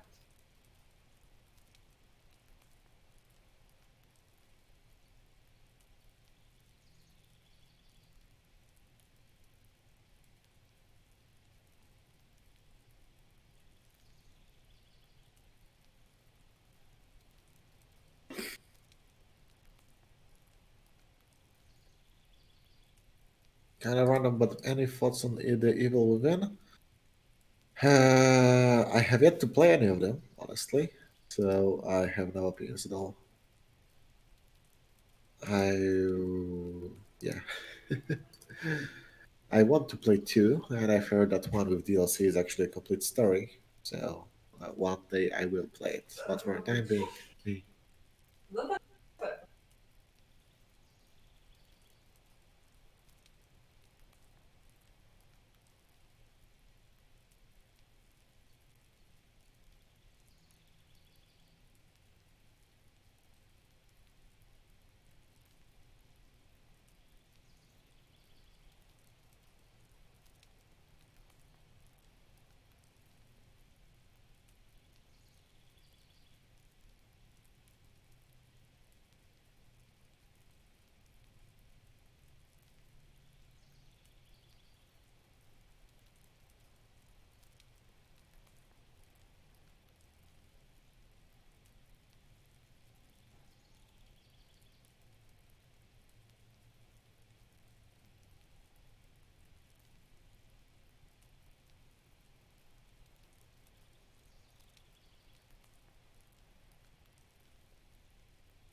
no more comments.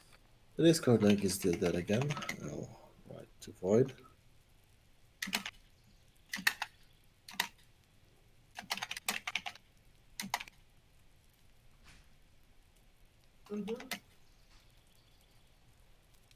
Rozgryzę problemy, które na stół. Jestem ściemy.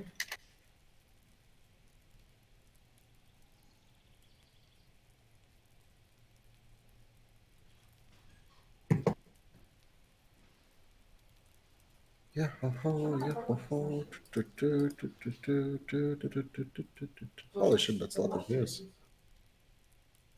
On Automata, of course. Well, I'm not complaining. I'm glad this video is still popular. And I'm tired today for some reason. And I'm going to be even more tired tomorrow.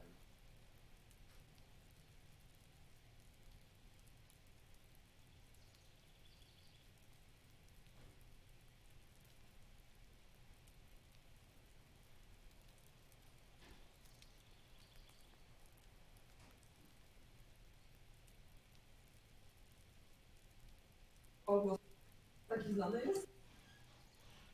Oops, what did I close? Oh, subscriptions, never mind it. Okay.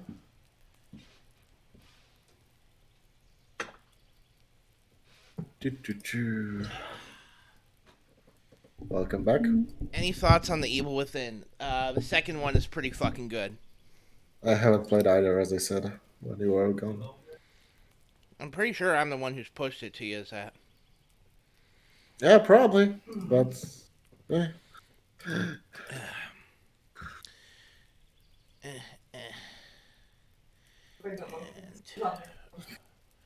BRB and stream standby off. Shame counters on. Sorry, that took a bit longer, folks. Traffic was kind of bad. Back into the fold.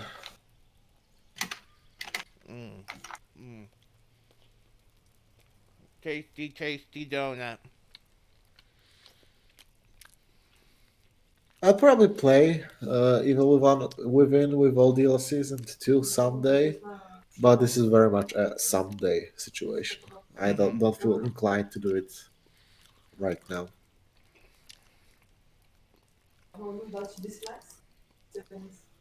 All these games you will play when you're old and retired and have enough time to play them. Yeah.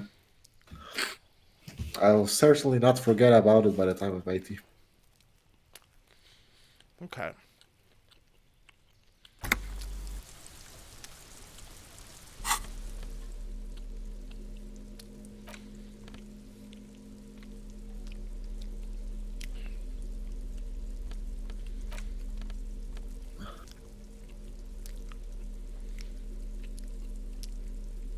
These are regular black jeans. +1 to composure. A normal day for a normal guy. Thank God for black jeans. Everyone looks good in black jeans. Combine it with your favorite book t-shirt and a yellow plastic bag to channel that laid-back crash bin raccoon meets a cool professor vibe. Or do whatever you want. It's just a pair of black jeans after all. Hmm. To be Also, honest, we black jeans didn't do point look out good. that the information on a certain other item has changed. Oh really? Oh yeah, this is the same ledger you found in the trash, only worse somehow. It makes you think about the letter, about the woman's handwriting, about not wanting to get out of bed in the morning. And what is it a ledger of? Failure and hatred. Didn't I point that out last time? No, never mind. I don't think so.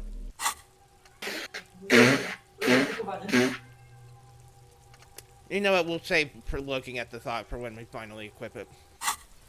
Yep. Abigail, shut the hell up!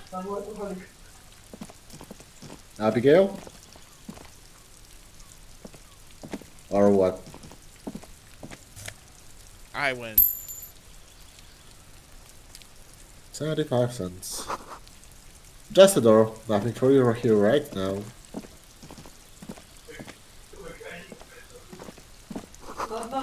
Sounds like rosemary, thyme, and a cactus. Time. Alright. The age Yeah. is silent. This is the door to apartment 29. Complete silence. Whoever lives here isn't home.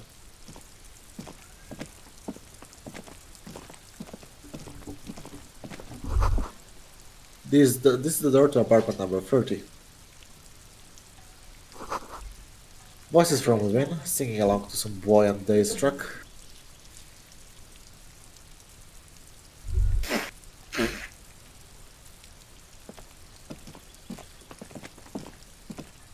This door is made of metal and appears to be reinforced. Someone here really values their security. Number 28. This is where the cleaning lady said the smoker on the balcony lives. Let's see if anyone's home. Knock on the door. No one answers. Looks like the young man we are looking for isn't home.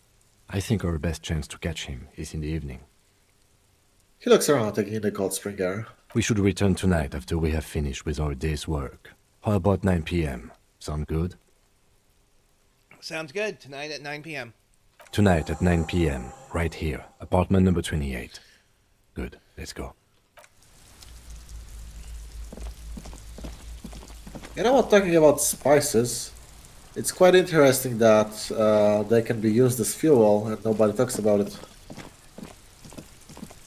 There's some other things I could say about spices, but it'll get me put on a watch list, so I'm not going to say them. Wait, what? Don't worry about it. It gets from 0 to 100 pretty fast. Also, like, so, my Hang on, joke got I'll sound DM it to you in Discord. Sure. No właśnie, a masz na 9.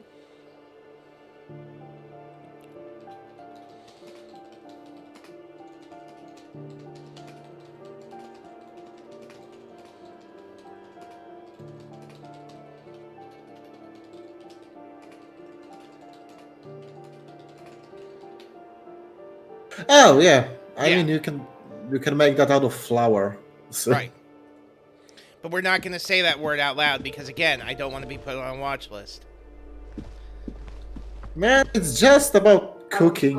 I'm I sure there's a know, cookbook. I know. There's a cookbook. It's been referenced.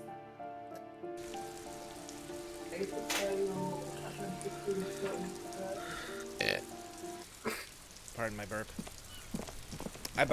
I just got like 2 vanilla iced donuts with sprinkles, and I ate one on the way home, and I just finished the other.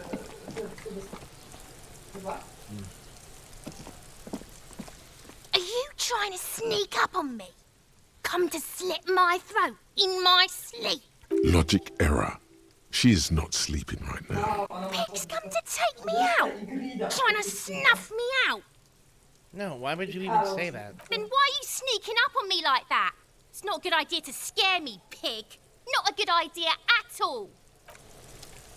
Okay. Fuck you then, kid.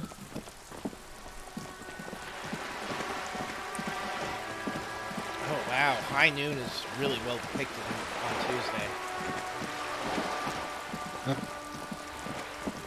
A tymczasem ja mam... Your fiance's been talking a lot in the background. Something interesting going on? Yeah, they're making characters for groups, helping out some okay, friends. cool. I forgot to mention, I am finally resuming my Clank Legacy game a week Nice. from Saturday. We had to delay it for a couple of weeks because of reasons. Have fun. Yeah, so I'm looking forward to doing that. And then we'll probably play something more low-key after it, like Four Towers or Roll for the Galaxy. And then watch a movie. Let's see. Alright, Kuno. Have you come to make your offering to Kuno? Whatever then. Hang on.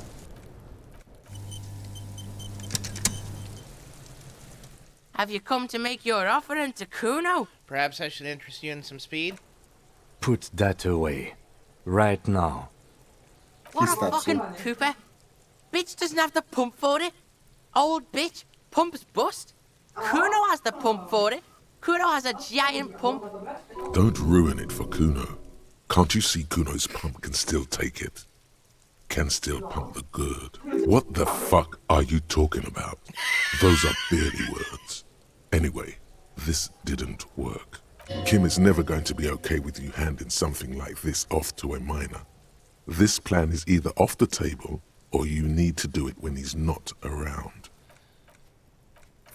Pałki to mają. Don't give drugs to minors. We're not adding this to the shame counter, just to be clear. Just want to see what's going to happen. Yeah, exactly. Yeah, okay. I mean, that's fine.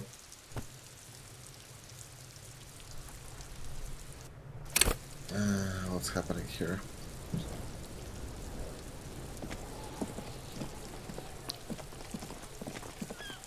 Not much, it seems.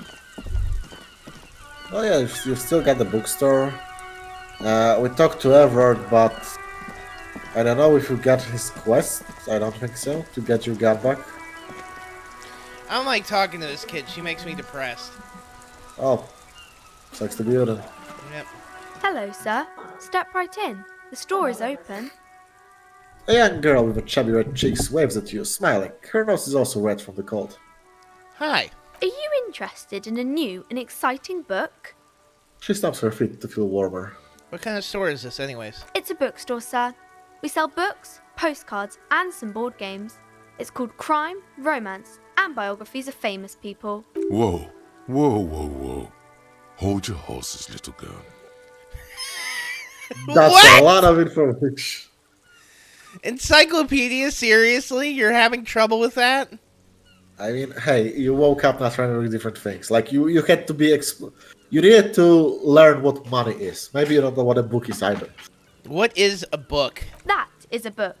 They have stories inside them. It's like someone told you a story in a really long letter. What's a A postcard? postcard is a small cardboard picture. You can write a few words on the other side and send it to your friend or beloved. And what's a board game? Board games are like little games on a table, made to pass the time. There are several different ones, but sailors here mostly buy cards. I am disappointed because I probably cannot go down this path of board games in the way I wish I could. I mean, can't you? Interesting, thanks. My pleasure. Anything else you'd like to know? Is it okay if I ask you some questions? Okay, sir. I'll try to answer any questions you have. I hope they're about books. What is your name? My name is Annette, sir. My mum, her name is Plaisance. She owns the store. She's inside minding the register or organising the stock. Narrator. Oh, the girl gazes at the window, then suddenly jolts her eyes wide as if recalling something. Feel free to step in and browse our wares. And you're standing out here in the cold because... I'm signalling that the store is open. Otherwise, people might not know. They'd miss out on the crime, romance, and biographies of famous people. Such a good trooper you are, already learning the value of hard work. I pat her head. Thank you, sir. I'm happy to help Mum out with the store. She smiles and stands upright like a little soldier.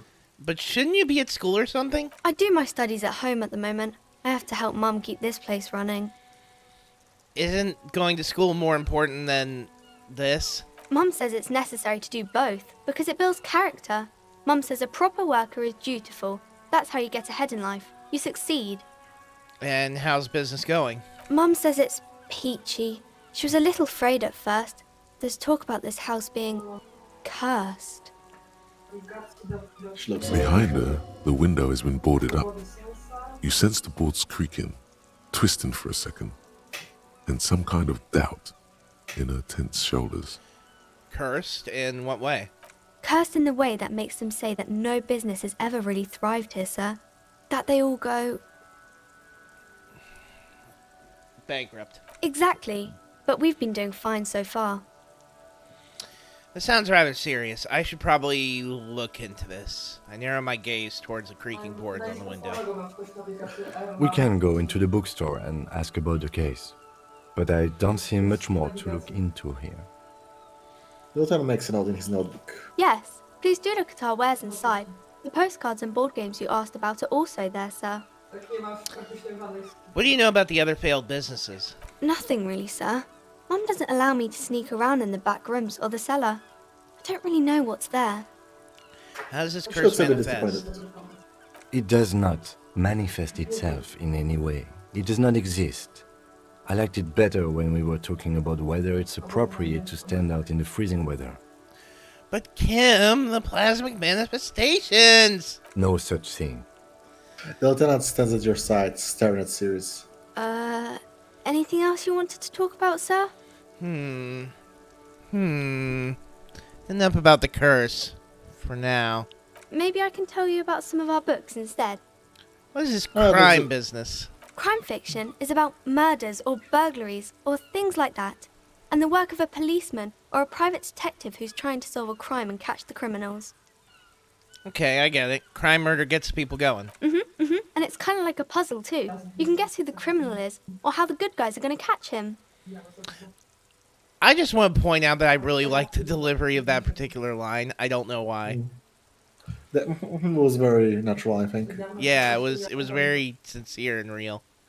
I'm a policeman myself, by the way. You don't look much like a policeman. She examines you as if to find something policeman-like. Well, what does a cop look like then? Didn't mean to offend, sir. Sorry, sir. It's just that you don't look like Dick Mullen. She points to a book cover on which you see a strapping Vespertine officer. He stands grimly over the body of a dead woman. They were making fun of me when they called me Dick Mullen. Yes! It's basically being called Sherlock Holmes. Okay.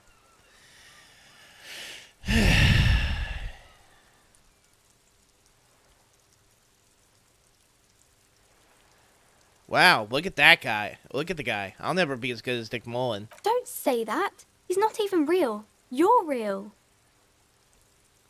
Overshadowed by a fake man? That's harsh. Cheer up, sir. It's much easier being a fictional character. He doesn't have to deal with real things. Maybe you can show me some real deductive police work, sir. Like in the books. Her smile is warm and consoling, unlike the imperial image of Dick Mullen. What is romance? It's the type of book where there's a rich lady and she has to choose between the good man and the bad man. Więc no to dobrze. Oh, she smiles at the thought, perhaps imagining herself in the situation. I'm just trying to be, like, I don't want to, if there's something I think is worth pointing out, I'm gonna wait for you to mention it.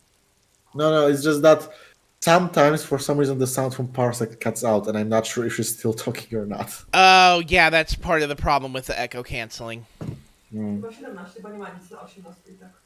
Or there could be a story about a poor lady getting a rich man. It's about man and lady business, sir. What about when both of the men are bad? These are not very common. You can't have a choice between bad and bad. Nobody wants to read a story like that. What if it's written really well? Well, maybe then it's fine. Maybe if the lady then decides not to pick either, because she doesn't need a bad man. Yes, that would be interesting. What about when everyone is poor? That's really not a proper romance story. That's more like everyday life.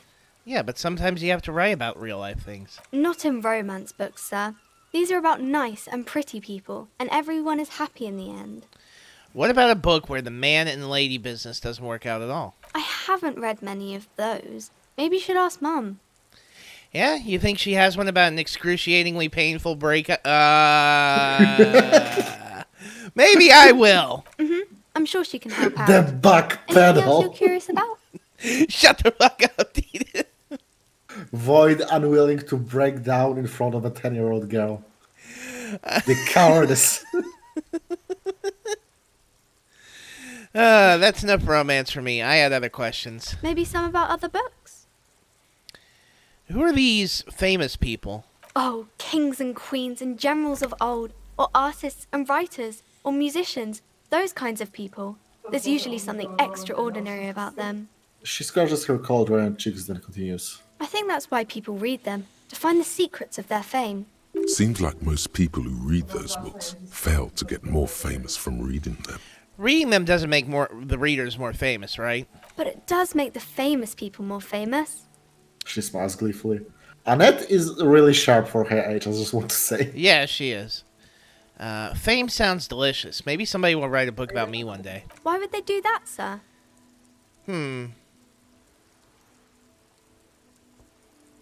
Why indeed? I'm just an old, tired cop. What use am I? You're not that old. Maybe you'll do something really important. Something that wows the world. Thanks, girl. You're pretty kind. Yes, sir. She smiles and takes a sip from her vacuum bottle. You don't have to keep calling me sir. I'm just a working man. No, sir, I can't. It would be too tiring to refrain from it. It's already tiring enough to remember to say it all the time. It's nice of you to say I could stop, though. I get it. I can't stop making this face, for example. That's a friendly enough face, most of the time. Alright, see you around, Annette. How high is the check for her with her? Oh yeah, I Hello should give it a again, shot. sir. 28. You fail to Well. deduce anything substantial. She waits intently. I'm a detective. I deduce that you are very small. Come on, don't be silly. That's not a proper deduction. She rolls her eyes.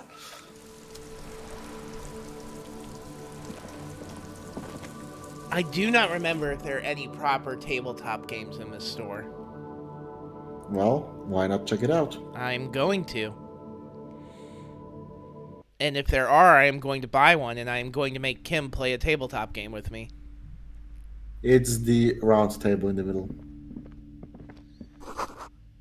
Give the books and molten candy.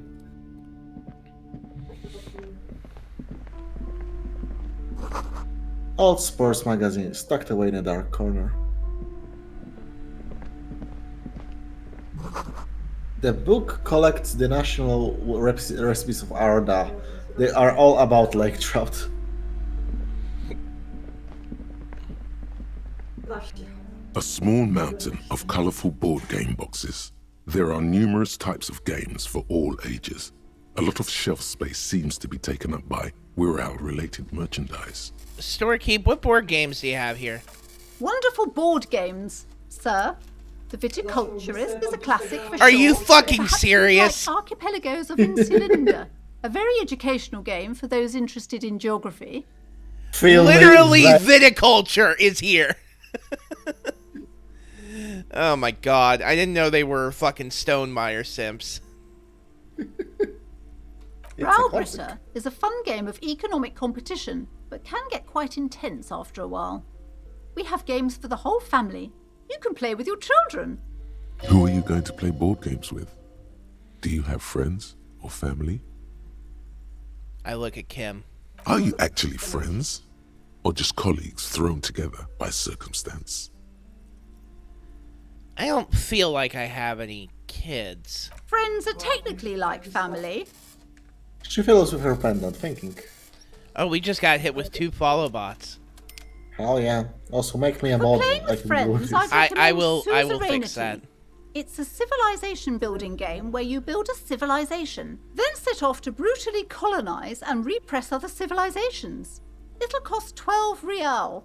So what about all these we're all things? Lousy auras there. No, role-playing games are popular among those types. You know, who are into those kind of things. Personally, I don't like it. Not at all. You know, those people. I've heard they turn people into occult enthusiasts. That they have rituals where they try to summon entities. Highly immoral stuff. You can still buy them, though. Have you ever seen the D&D chick tract? Darkest Dungeon, I think it is called. I have seen Darkest Dungeon. Yeah. Yeah, that thing. The one that John Dredd reviewed. Oh yeah, the live action adaptation. Yeah, it's an adaptation of a chick tract, like word for word. Oh yeah, and I'm familiar with the comics. I'm aware that the comics are more deadpan in their delivery than that thing was. I mean, yeah, the comics are like written by somebody who actually believed them, and then the who people believes who were, that, yeah. The Whereas people who were performing the movie might have started to piece together as they were shooting it. No, they directly reference things from known like D&D memes or the main villain of Order of the Stick. They were nerds. They knew what they were doing. Yeah, it's a parody. Yeah, I am convinced that the people who were making that film were actually making a bad film on purpose, and they actually pulled it off. Yeah, and I remember watching the Jontron video, and they said, "We must stop the Darkly Zag," and I was like, "Wait a minute, these fuckers know exactly what they're doing." No, they're good theater kids. You can't compliment them enough. They knew exactly what they were doing, and they knew the exact type of hammy, fake performances to give. So yeah, I gotta compliment them on that. And they're definitely theater kids because their performances felt more like Broadway or theater than film acting. So that's probably how they were able to convincingly pull off the movie. I was classically trained to make low-budget shitty films on purpose. Pretty much. I mean, that's probably one of the best things about theater is that they are probably a little better than actors of working with what they're given. Yeah. I've been on the backstage of a few theaters. You make do out of everything you have, or you fuck off. That's what the Chekhov's gun relates to. Like, if you are not going to use the prop, why the fuck are you wasting my time on the prop? Well, and theater of a mind is a big thing. You know, you let the audience's mind fill the gaps, and they can. They may not visually see it, but mentally they can project the concept of what's going on. So when somebody casts their hand out at someone, and that person that has the hand casted out at them collapses over, you can, vaguely in your head picture the idea that like some dumb, evil-looking aura shot out from their hand. Yeah. Also on the topic, I remember I always really liked when. There's an adaptation of something by Shakespeare or anything like vaguely, Renaissance later, and when they use red ribbons to show the blood, dripping out of bodies as they get hit, it's great. I love it. You know what? To end the tangent, I want to push this right now. Is it a Shakespearean play or is it something else? The one that is about the singular red room.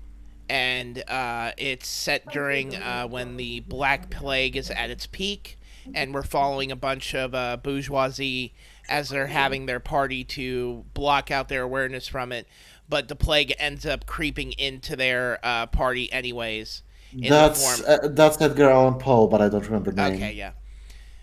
Edgar Allan Poe. Regardless, I can't I can't push that story hard enough. It is so simple and it is so subtle. If there's anybody who's watching this that hasn't ever read that story, you owe it to yourself to read it because it's absolute genius. It's called The Mask of Red Death in English. The Mask of Red Death. Thank you. That's it. Just read the story. Don't look at any other adaptations of it. Just read the story, and if you've got a good enough visualization skill in your head, because my 9-year-old ass was able to understand it, you are going to love it. Like, say what you want about Poe, he was very evocative as a writer. Yes. In his poetry and stories, for sure. Look through the pile of all related items. An endless variety of source books, lore books, and codices litter the table. The topmost book is titled Welkin Compendium, 2nd edition. There's also a large hardbound tome with intricate cover art, The Hunters of Catawak, Boreal Creature Compendium, and a Pick Your Path adventure game book titled Tales of Wirral, Cavern of Velkrag. Books in a board game section? Who wants to read books? Fuck you, conceptualization. I do. Anything that really catches my eye? There's a box that says Wirral, 3rd edition Mega Setting Supplements module. The side panel notes, a fantastique adventure board game, new maps and miniatures. A sticker on it displays 25 real. That price is steep, but then it's the 3rd edition Mega Setting Supplement, so it makes sense. Nonsense for anemic Beano-clads. So yeah, if you want to play a board Physical game, instrument? Why are you such a bigot? Fucking nerds, they don't even lift! If you want to play a board game with game, Suzerainty is what you want to pick. Okay, and I assume Kim will play it with me? Yeah, you'll make the $5 you need pretty quickly, I think. So I think Okay. it's good. It's a good All right, scene. cool. Wonderful choice, sir. A wholesome family game. It's an interactable.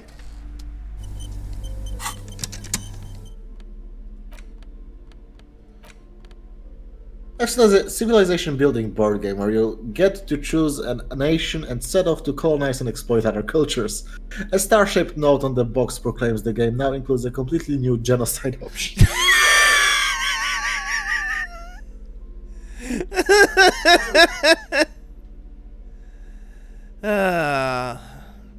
I'm kind of bummed I couldn't pick the viticulturalist either, but oh well.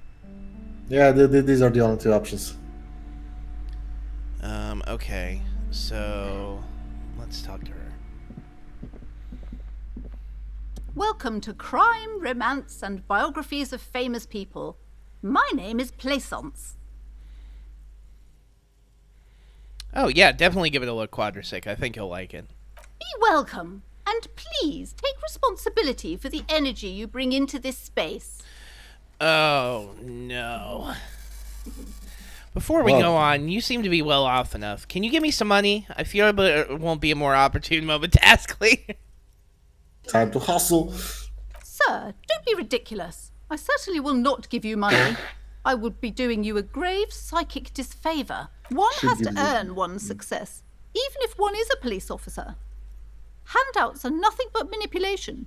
All they do is make you dependent. Certainly there are good things to be said about dependence.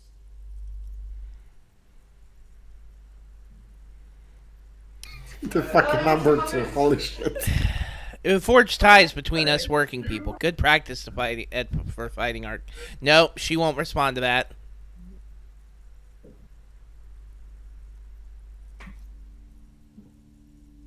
Fuck it. Now, hey there. Sounds like someone isn't taking responsibility for the energy they bring into this space. Fighting enemy. My philosophy is everyone just getting along. So you're the owner of this store? I am. The proudest owner of our little shop of culture. Her voice is high-pitched, as if to give it more penetration. What if I want to buy a book? Goodness, you were already doing good, browsing the shelves. Why'd you stop? Don't you feel compelled? Go, go. Get back there. The books await you. What type of books do you have? Everything is on the shelves. Take a look yourself. The shelves compel you, don't they? She's attempting to mentally direct you towards the shelves. She only wants you to buy the goods. She doesn't care about the books. Do you even know what books you have for sale? Truth be told, not really. My sister brings in most of the goods. I'm sure it's all very literary stuff with well-written prose. Yeah, nothing makes you want to buy a... Yeah. Nothing makes you want to buy something as much as a clerk that doesn't give a shit and doesn't know what the hell they're selling. Right. Makes you really excited. And it's weird because she knew a lot about the fucking board games. She played with Annette, probably, right? Yeah, that's true. But you don't learn about the important things in life from fabricated stories. Shouldn't you know about your wares? I provide a valuable service. As long as people buy books, I'm fine. Where do you learn about the important things, then? The truth is available if you just know where to look. And you have to open and free your mind to understand. Hey, lady, would you like to understand a certain business proposition I have for you? It's shaped like a reverse funnel. Is that supposed to... What are you implying there, Tidu? It's like a triangular shape, but three-dimensional. Ah, pyramid scheme. She smiles. It makes the money go up. Seemingly And if you're up, you get a lot of money. Your daughter's one outside get the it store, now, right? you'll be very up. Sorry? Annette, yes, Yeah. my daughter. I hope she wasn't slacking off again with her nose in science fiction. Tell me, was she at her post doing her job like a proper girl? Yes, of course. Wonderful. Did you talk to her? Yeah. Great. On a scale of 1 to 10, how compelled were you to buy books after talking with her? 10. She's certainly very polite and helpful. My precious, her dedication brings joy to my heart. If you have She's immensely children, satisfied with the I answer. hope they turn out as great as my Annette. Oh, my Annette, she's such a wonderful little girl. I knew that woman. I've known like 10 women like this in my job as a teacher. And that is quite the trooper. She's a great value add. As a young girl should be, with the proper attitude, she'll have a bright financial future. Okay, let's change the subject. The woman before you scans the store, her shoulders rigid and tense. Every now and then, she nudges her glasses. Farewell for now, book peddler. Oh, look, I thought. Hey, Who? Me? yes, you. Word on the street is you're ready to start building communism again. Get the You fuck said out of something here! No! Well, that was fast. But you were talking about workers united to fight a common enemy. How could you? You see a set of tattered curtains blocking the way to another room. A strange cage-like trinket dangles from the curtains. Excuse me, officer. The back room is strictly for employees only. She calls from the counter. I ignore the curtains for now. You see a tattered set of curtains and a polyhedron-shaped cage-like trinket. I pull open the curtains. Just as you're about to pull apart the curtains, the petrified voice of the shop owner cries out once more. Sir, don't touch that. I told you it's off limits for the customers. Her hand has closed around her pendant, her fingers nervously playing with the talisman. Parapsychologically speaking, we're done if you decide to open them. I won't be held responsible for the consequences. It's too dangerous. She looks away, mumbling. Why is everyone always messing with the curtains? Why can't they just buy books like normal people? Ma'am, this is different. I'm a police officer. I need to get in there. Why? It's not like anyone was killed there. She stops abruptly as her hand flies over her mouth, baffled by her own bluntness. I'm sorry. I don't mean to be so impolite. Just please don't go there. I can't allow that. You'll only make things worse and unleash the powers. I don't care. You can't stop me. I'm opening them. No! Please just talk to me, officer. Come here and let's talk this through before you decide to do anything extreme. Talking is always good. Go see what she has to say. Lies. Rip them open and say. I hope everybody enjoyed that snort from me. Because that was literally Half-Light just coming in with, no, fuck that. There is something mysterious about the curtains. Be careful. You see a tattered set of curtains and a polyhedron-shaped cage-like trinket. You can just ignore it for now and talk with her before ripping the book apart. Okay. It did unlock a new dialogue. I'm sad that you didn't go with the communism thought because you didn't have to internalize it and you would get content out of it. But yeah, it's content I think everyone has seen because like 90 Let's Players out of 100 go that way at some point. Yeah, well, I'm not one of those Let's Players. Yeah, fair. Hello again, esteemed officer, and welcome to Crime, Romance, and Biography. Why are you so of uptight Famous about People. those curtains? I just want to know what's on the other side. I already told you, it's just a storage room for employees. I don't understand why it's so important to you. Just let it go, officer. Go and buy some goddamn books. You're supposed to be drawn to the books. If it's just a storage room, then it wouldn't hurt if I peeked inside. It's not like it's cursed, right? No! She wavers under your gaze, mouth pressed to a tight-lipped frown. Then she breaks down. Okay, fine. It's just because this place is cursed, just like everyone said. They don't call it the doomed commercial area for nothing. Are you happy now, officer? Happy that you've ruined everything? She closes her eyes and starts mumbling something to her pendant. Host of hosts, she prays. Guard me and my honest business venture from the curse that lurks behind the curtains. Why didn't you just tell me right away it's a curse? It's not good to talk about the curse, not in detail. The negativism. It's dangerous. Talking about the void wraiths angers them. Wow. Void raves. You have new words. Such wraiths may prove a formidable enemy. Suit up. Square up, bitch! How does this curse manifest itself? The curse is so much worse than you could imagine.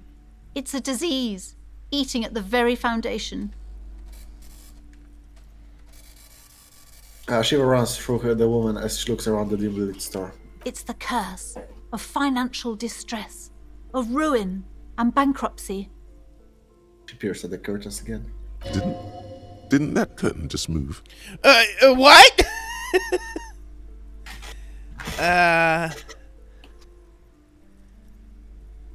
Okay, I'm a little confused. What does that even mean? Everyone knows that all the previous companies in this building have sooner or later declared bankruptcy, and their malicious spirits are still here, feeding off bad business practices and disappointing income statements. There's something wrong with this building, I can tell you. Ever since I arrived, I've sensed an eerie, lingering presence, as if I was unwanted here. Have you sought help from anyone? Yes, I've contacted numerous parapsychologists, and even a pair of Simonese mediators. They provided me with the wards. She nods at the strange cage-like trinket of the curtains. The wards help to keep the doom at bay and protect us against the darkness that lies further in the building. Even though now I fear, it's not enough. Is your pendant part of the wards as well? I point to her necklace. Oh, this? No, it's a special Himian amulet, blessed by desert pygmy shamans, with a spell of compulsion. It's to compel people to buy books. There are numerous spells cast throughout the store. I had the books anointed with a different inducement spell, for example. It's guaranteed to boost sales 15%. Guaranteed 15% increase in business. Would you like to Desert buy my pygmy amulet? shamans. That sounds like a rather questionable way to describe a group of people. Would you like me to take the case? I could investigate, see if the curse is real. Most certainly not. I don't want anyone who's not familiar with the psychic arts to get involved in this mess. Stay away. Leave the spirits be, so they can return to their slumber. Farewell for now, book peddler. Hello again, esteemed officer, and welcome. Time to fire up the old lie machine. That's a good phrase. Ma'am, I am a renowned private investigator, a paragon of law, and a specialist in all things criminal. And I am his private partner, John Shaw. Together we run the preeminent postal surveillance firm in Revachol. Is Kim leaning into the bed? Yes! Shao is what the Saolite Empire was called in the Occident, back when far less was known about the people. It was a barbarian other, ever so mystical, on whom you could project any kind of exotic fantasy. The legend of it persists and a lot of people still think the Shao is a thing. But wait, there's more! Once we've caught our client's spouse in flagrante delicto, we blackmail them and pocket the money ourselves. Because that's what private investigators do. Oh my god! Now, I see that you are a married woman. Some penetrating sarcasm from your colleague there. What nonsense are you two going on about? This is not relevant at all. And besides, my husband would never do such a thing. We are proper people. Mind your manners, John. This isn't the Great Shao Empire where you can talk about sex stuff so openly. This is preposterous. A waste of my time and of no help to anyone. Close this, please. Our sincere apologies, ma'am. No more nonsense. We are offering to assist you with your troubles. Pro bono. Despite his apologies, there's a twitch of amusement in the lieutenant's eye. It's a good I've never offer, seen his man. dialogue. I urge you to accept our help. It may be the only chance to save your business. That's right. When not spying on the love affairs of the ultra-rich, we solve unusual mysteries by the low reload. What better way than to ask us? Oh my god! Will you stop with that incessant yammering? It's too much. If you wanted the key to the back door, you could have just asked for it. All right, fine. Can we have the key? Absolutely not.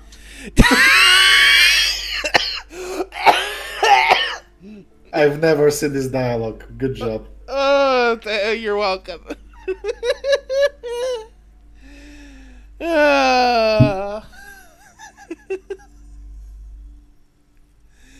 Oh, that was great. That was really entertaining.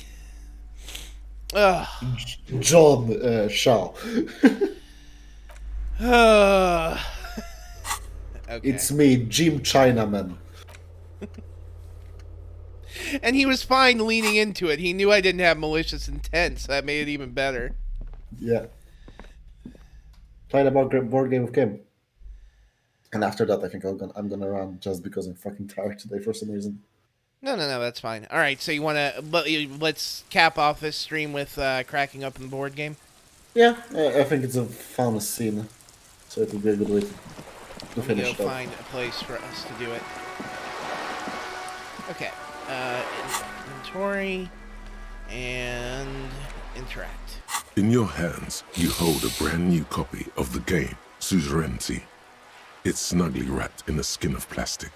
The cover features a charming illustration depicting a mass of grinning laborers loading goods onto a ship, while a richly dressed administrator oversees their work. The exact location and time period are left deliberately vague, but it's clearly meant to represent the economic relationship between the Revacholian suzerainty and its many vassals. I shake the box. The box has a nice heft to it. You hear the rattle of individual wooden tokens and feel their weight shifting back and forth. Sounds like maybe they I was going to say, it sounds like maybe they have an actual plastic insert, too. What treasures wait in store for you? Let's find out. Even before you open it, you can tell that this will be a meaty game of grand strategy and complex player interactions. I remember the plastic wrap. The plastic wrap rips off as easily as a bodice in a tawdry historical romance. I open the box. There's a hiss as the lid slides off. Inside, you find a thick, full-color rulebook and more than a dozen pouches of various wooden components. I read the rulebook. Welcome to Suzerainty, a game of economic strategy for the whole family. The rulebook is sumptuously illustrated and thick as a Gradian novel. Finally, a proper game. No. The instructions are opaque at first and introduce many concepts you're not familiar with. Fortunately, there are many diagrams and examples throughout. You soon figure out the basic conceit. Each player represents an administrator for the suzerain of Revachol. Your objective is to increase the suzerain's wealth and renown by accumulating victory points. And how do I get my VP? That's where the suzerain's vassals come in. The game features 4 vassal nations, each one home to an economically important resource. Each turn, the player collects resources from vassals where they've placed workers. They may then rearrange their workers, fulfill contracts for coin and bonuses, or build structures back in Revachol. This sounds a lot like a Feast for Odin. It sounds a lot like most worker placement games, and it's a very obvious spin on Civilization as well. Well, yeah, from the that name. too. Boring, boring, boring. Tear up this rulebook and commit some old-school atrocities. How's the winner determined? The actual scoring system appears infinitely complex, with a series of tables and appendices required to compute each player's final victory point total. You skip that part for now. I examine the components. You open up a number of pouches containing wooden tokens. There are also several punch boards with other cardboard components that will need to be punched out before you can play. I punch out the cardboard pieces, one by one. Each cardboard token makes a satisfying as you pop it out. Soon, a neat pile of cardboard coins and counters has accumulated before you. Oh, I am hard as a diamond right now. They go the. That nice little pop. What? You're not going to offer to let me punch any of them out? Kim, I'm sorry. I don't think that's an option. Don't worry. Okay, good. I would have been sad. Oh, so he definitely wants to fucking play. In addition to the worker and building tokens used by each player, there are also several piles of colorful resource tokens, each representing one of the game's 4 principal resources. From the Empire of Sefre, orange apricot tokens. From Ilmarat, the ancestral name of Ilmara, grey marble block tokens. From the Semenine Islands, white sacks of sugar tokens. And from Supramuindi and Sarah Maritza, magenta tokens for unprocessed cocaine leaves. Oh, those are nice. Lieutenant picks up a sugar token and admires it. I put the components away. You hold the open game box before you. Hey, Kim, want to play? The lieutenant looks over the rulebook before he sees something that makes his eyes go wide. Holy shit. The average playing time for this game is 1 to 6 hours. I'm not That sure sure we sounds can like a afford board to game. set aside that kind of time for a game. Okay, hang on.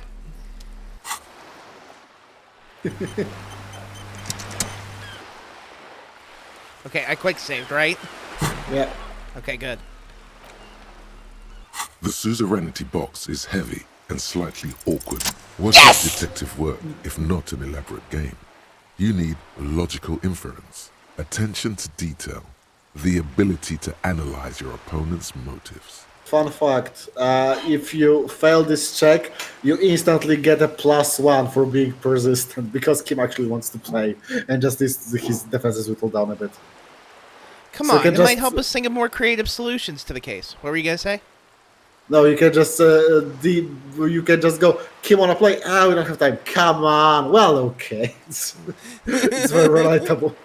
They're basically rewarding people for wanting to play tabletop inside of a tabletop game. Yes. I do feel like my thinking has become somewhat rigid. Maybe a little diversion to keep the mind limber is just what's in order. See? He's doing the hard work himself. All he needed was a little nudge. Alright, you've convinced me. How do we play?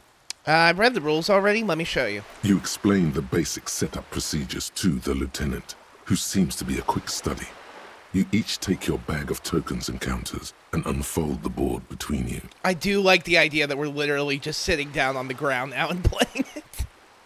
In the That's how you center do it. is the crown of Revachon. Radiating outward are her colorful vessels, each one supplying some raw material desired by the suzerain. Related to the stuff about the game night coming up in a week and a half, my mom got a super nice 5 foot by 3 foot table for the game room. So we're going to Nice. have a really good ass table to play it on. We either play on the kitchen table or we have like 2 meters by 2 meters piece of plywood that we put on chairs if we play with more people. And that's our table. And that also works too. She knows though that we have trouble controlling ourselves from not putting our hands on the table, so she wanted to get something sturdy because she's also going to sometime later in the year build a topper for it, so we can have like raised surfaces, cup holders, all that kind of stuff. It's funny because our plywood was initially bought for Warhammer. It has like an inch grid drawn on it with markers. We never used it for Warhammer, not even once. I mean, the tabletop mat I have is meant for war games, but I Oh don't use yeah, it for that. I have a mat as well, but I use it for the tabletop games as well. Because I'm very bad when it comes to preparation. I mostly just have ideas, so when I need a map, I just prefer to grab a wet erase mark and just okay, here it is. Yeah. All right. Apricots from Safre, archaeological treasures from Ilmarat, sugars from the Seminine Islands, and magenta cocaine from Supra Muindi and Sara Maritza. There's also a neat little log to keep track of your progress in case you need to put the game away and return to it later. The lieutenant goes first. He draws a contract card and moves several of his workers to the Safre territory of the board, and the others to the Seminine Islands. All right, Detective, your turn. You have a few options available to you. Will you try to fulfill contracts right away, or rearrange your workers to maximize production on future turns? Maximization. I'm gonna let my workers rest. What? It's the very beginning of the game. Your workers haven't even done any work yet. Okay, make them work a little, but not too much. That's more like it. You produce a handful of archaeological treasures and a smattering of other resources. Meanwhile, the lieutenant spends 2 of his sugar and 1 of his apricot tokens to complete his contract card. He is rewarded with 4 coins and a round wooden token that he places in the center of the board. That's a market. It's worth 2 victory points. Hey, why don't I get one of those? Don't worry, it was mostly just luck. You'll earn some points soon enough. The lieutenant returns your baleful look with a satisfied grin. Glancing over the board, you see several possible strategies. Pressing more workers into service would increase your economic output and help you to survive a possible conflict with the lieutenant. Or you could ignore your labor supply and focus on fulfilling contracts for points and resources. Those aren't your only options. You could also show your workers how much you appreciate them by investing some of that wealth in them. After all, they're the ones producing wealth for the suzerain. Well, sure, you can do that. It's just not a terribly effective strategy, but then it's up to you. No, I'm gonna invest in my workers, because I'll make them perform better in the late game. To the lieutenant's puzzlement, you spend several turns building various improvements to your territorial infrastructure. Soon, your workers have access to clean water, paved roads, Yes! and basic hobbies. In return, they produce 1 extra resource per turn. I gaze upon my workers like a benevolent parent. Too bad investing in your workers just isn't worth many points. What do you mean? Take a look at the scoring tables in the back. The lieutenant turns to one of those appendices you skipped over earlier. You see in Table 8C that investing in territorial infrastructure multiplies your final victory point total by 1, which is to say not at all. Whereas erecting monuments in Revachol gives you a multiplier of 5. So you're saying the values of the ruling class are completely divorced from the well-being of the people who generate their wealth? Yes, precisely. Now it's the lieutenant's turn to respond. He moves aggressively onto the Safre territory. Soon, his workers are producing a steady supply of extremely valuable apricots. How can you let the lieutenant dominate you like that? You need to hit back, and hard. For several turns, you struggle to respond to the lieutenant's burgeoning apricot empire. Eventually, you relocate the majority of your workers to Supremawindi and Sara Maritza, where they begin producing a bumper crop of cocaine tokens. You draw a new contract card. According to the text, there's an aristocrat willing to trade a large supply of cocaine for a number of coins and access to a rare bonus. Amplified music worth 7 victory points. Oh yeah, baby. Cocaine and rock music go together like cocaine and rock music. Thank you Thanks, for such Zach. deep and insightful commentary, Electrochemistry. Thanks, Extracam. You know, this isn't unlike the situation the historical Revacholian suzerainty faced in Safre in the middle of the last century. Tell me more. Well, the suzerain was looking for new markets for all the cocaine it was producing, and it settled on Safre. By introducing cocaine into Safre under exclusive contract, the suzerain created an extremely valuable captive market for an extremely addictive product. That's kind of... What does this have to do with the game? If you could somehow get the lieutenant's workers addicted to your cocaine, you could not only make them less productive, you would also force the lieutenant to pay you for your cocaine tokens each turn. Oh, can I even do that? Yes, you can. It's right there in the rules. That's You've fucked reached up. a critical strategic juncture. How do you respond to the lieutenant's aggression? Sorry, Kim, you're not gonna like this, but I play to win. The lieutenant's face goes stony as you take your turn. He does not appreciate you getting all his workers addicted to cocaine. With each passing turn, you slowly bleed the lieutenant of coins as his own workers become less productive and more dependent on your magenta cocaine tokens.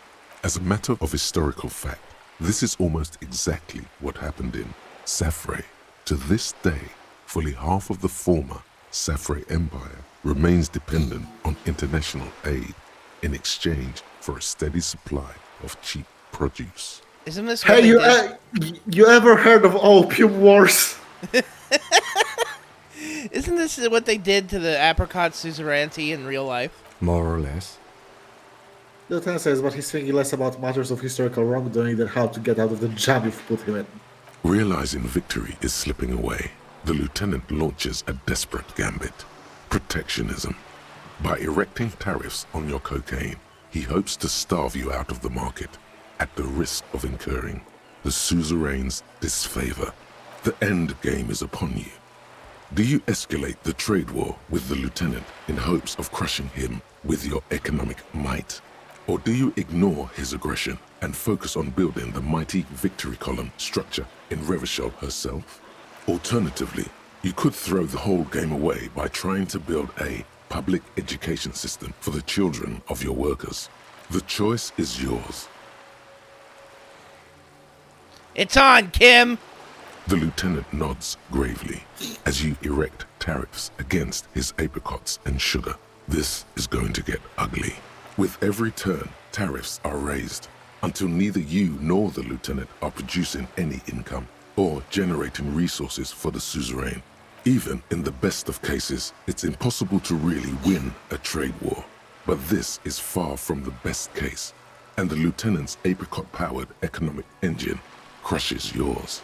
Soon, your coffers are empty, and the map lies strewn with your worker tokens. I hope you learned your lesson. The lieutenant says with a sharp smile. Yeah, never get involved in the trade war with Insulin Day. Never fuck with Kim Kitsuragi. Yeah! Now, let's tally up the scores, shall we? Computing the final scores is almost a game unto itself. You each spend an inordinate amount of time making stacks of coins, consulting tables, and struggling with basic addition and multiplication. After double, then triple checking your maths, you have your final score. -5 victory points. You'll be lucky if the suzerain doesn't have your whole family executed for such a pitiful performance. I've got 15 points. He says with a slight smirk on his face. Don't look too glum, detective. There's always next time. Figuratively, I mean. There's no way we have time to play this game again. Now, let's clean up and get back to work. You hold the open game box before you. I put the game away. It's That a fun was scene. fun! I really like it. And you have 2 thoughts that unlocked in the meantime, because a lot of time passed. Close it and you will have orbs above your head. There we go. Oh, won't even let Do me it. save. Do it. It's just going to be text. Indirect modes of taxation. Thought complete. Turns out, those Financial Oversight Committee gangsters stuffed millions of hard-earned dividends away in the last place anyone thought to look: the hearts and minds of everyday Revacholians. You need to spread that deregulation gospel to the people. Tell them about that foreign fair tax. Preach that 98% gross burden. Preach it, preacher man. Set the brothers free.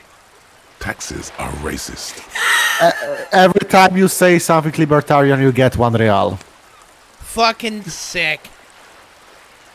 Alright. -1 to empathy. Thinks he's a hustler or something. Alright, that's a very minor penalty I can deal with. Thought complete. White morning. Oh, no voiceover? I guess And not. the little guy gets smaller and smaller as you rise above the dollhouse world. You see him out in the snow, on the streets, in the shop on the corner, and finally in a matchbox house. Sitting by the window, white flowers on the windowsill. You can smell them from up here. It's awful. A white morning, a modern death, divorce or something similar. All you can do is put more distance between you and him, make him smaller, make him less you. You've got more zoom out distance, and you can learn more motorics, which is good for us actually, because we've only got 1 point in it. Now, can thoughts be unequipped and re-equipped? No. If it's complete, you have to spend a skill point to unequip it, and you lose it forever. Okay.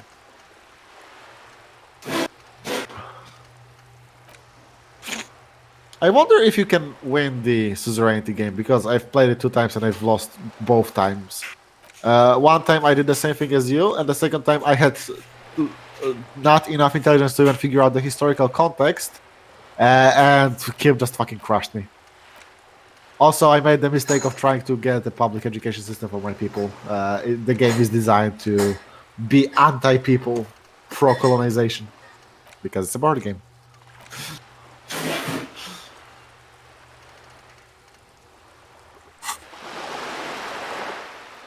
Well, thanks everyone for coming. Sadly, I am fucking dying, honestly. It's all good. It was really fun to cap things off by playing a board game with. Yeah, I thought you were going to like that. I really genuinely liked it, and it did feel like it had a mix of Scythe and Teotihuacan and a couple other things going on in there.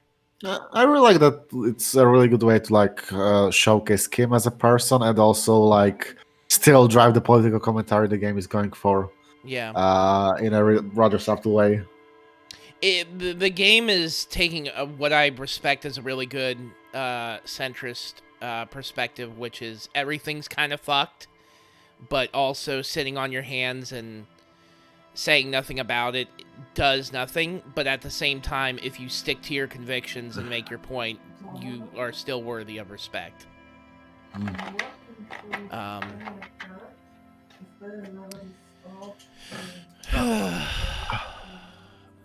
Game continues to be interesting.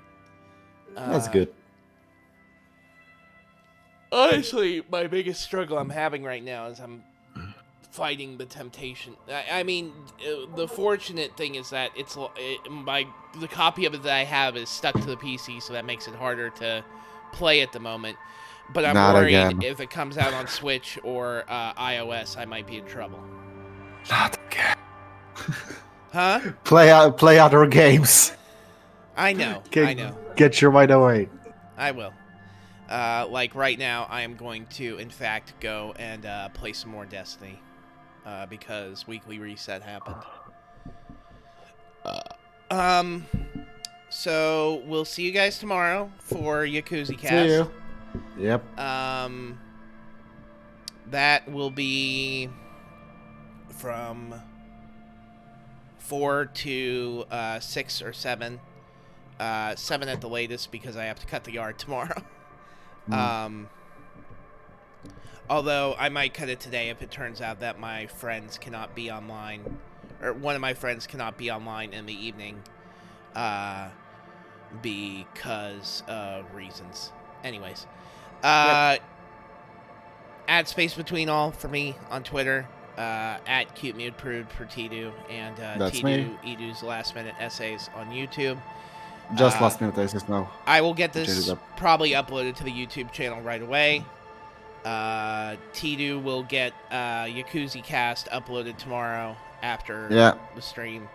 And I Wait. will yell at him to make sure he does that, even if he's too tired to stay up and do it. Yeah. You've got a whole entire month before you need to fix your sleep cycle, so boo-hoo. And technically speaking...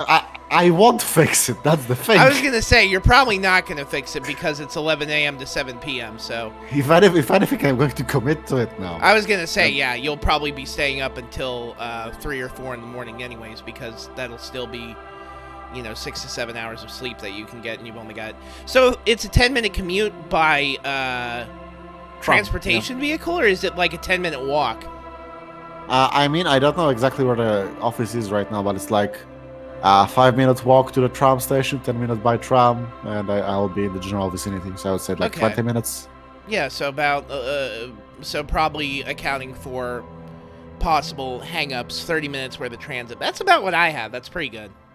Yeah, it's great, considering previously it took me a whole hour one way. Yeah, it's fucking I remember you would tell me that was your podcast listening time.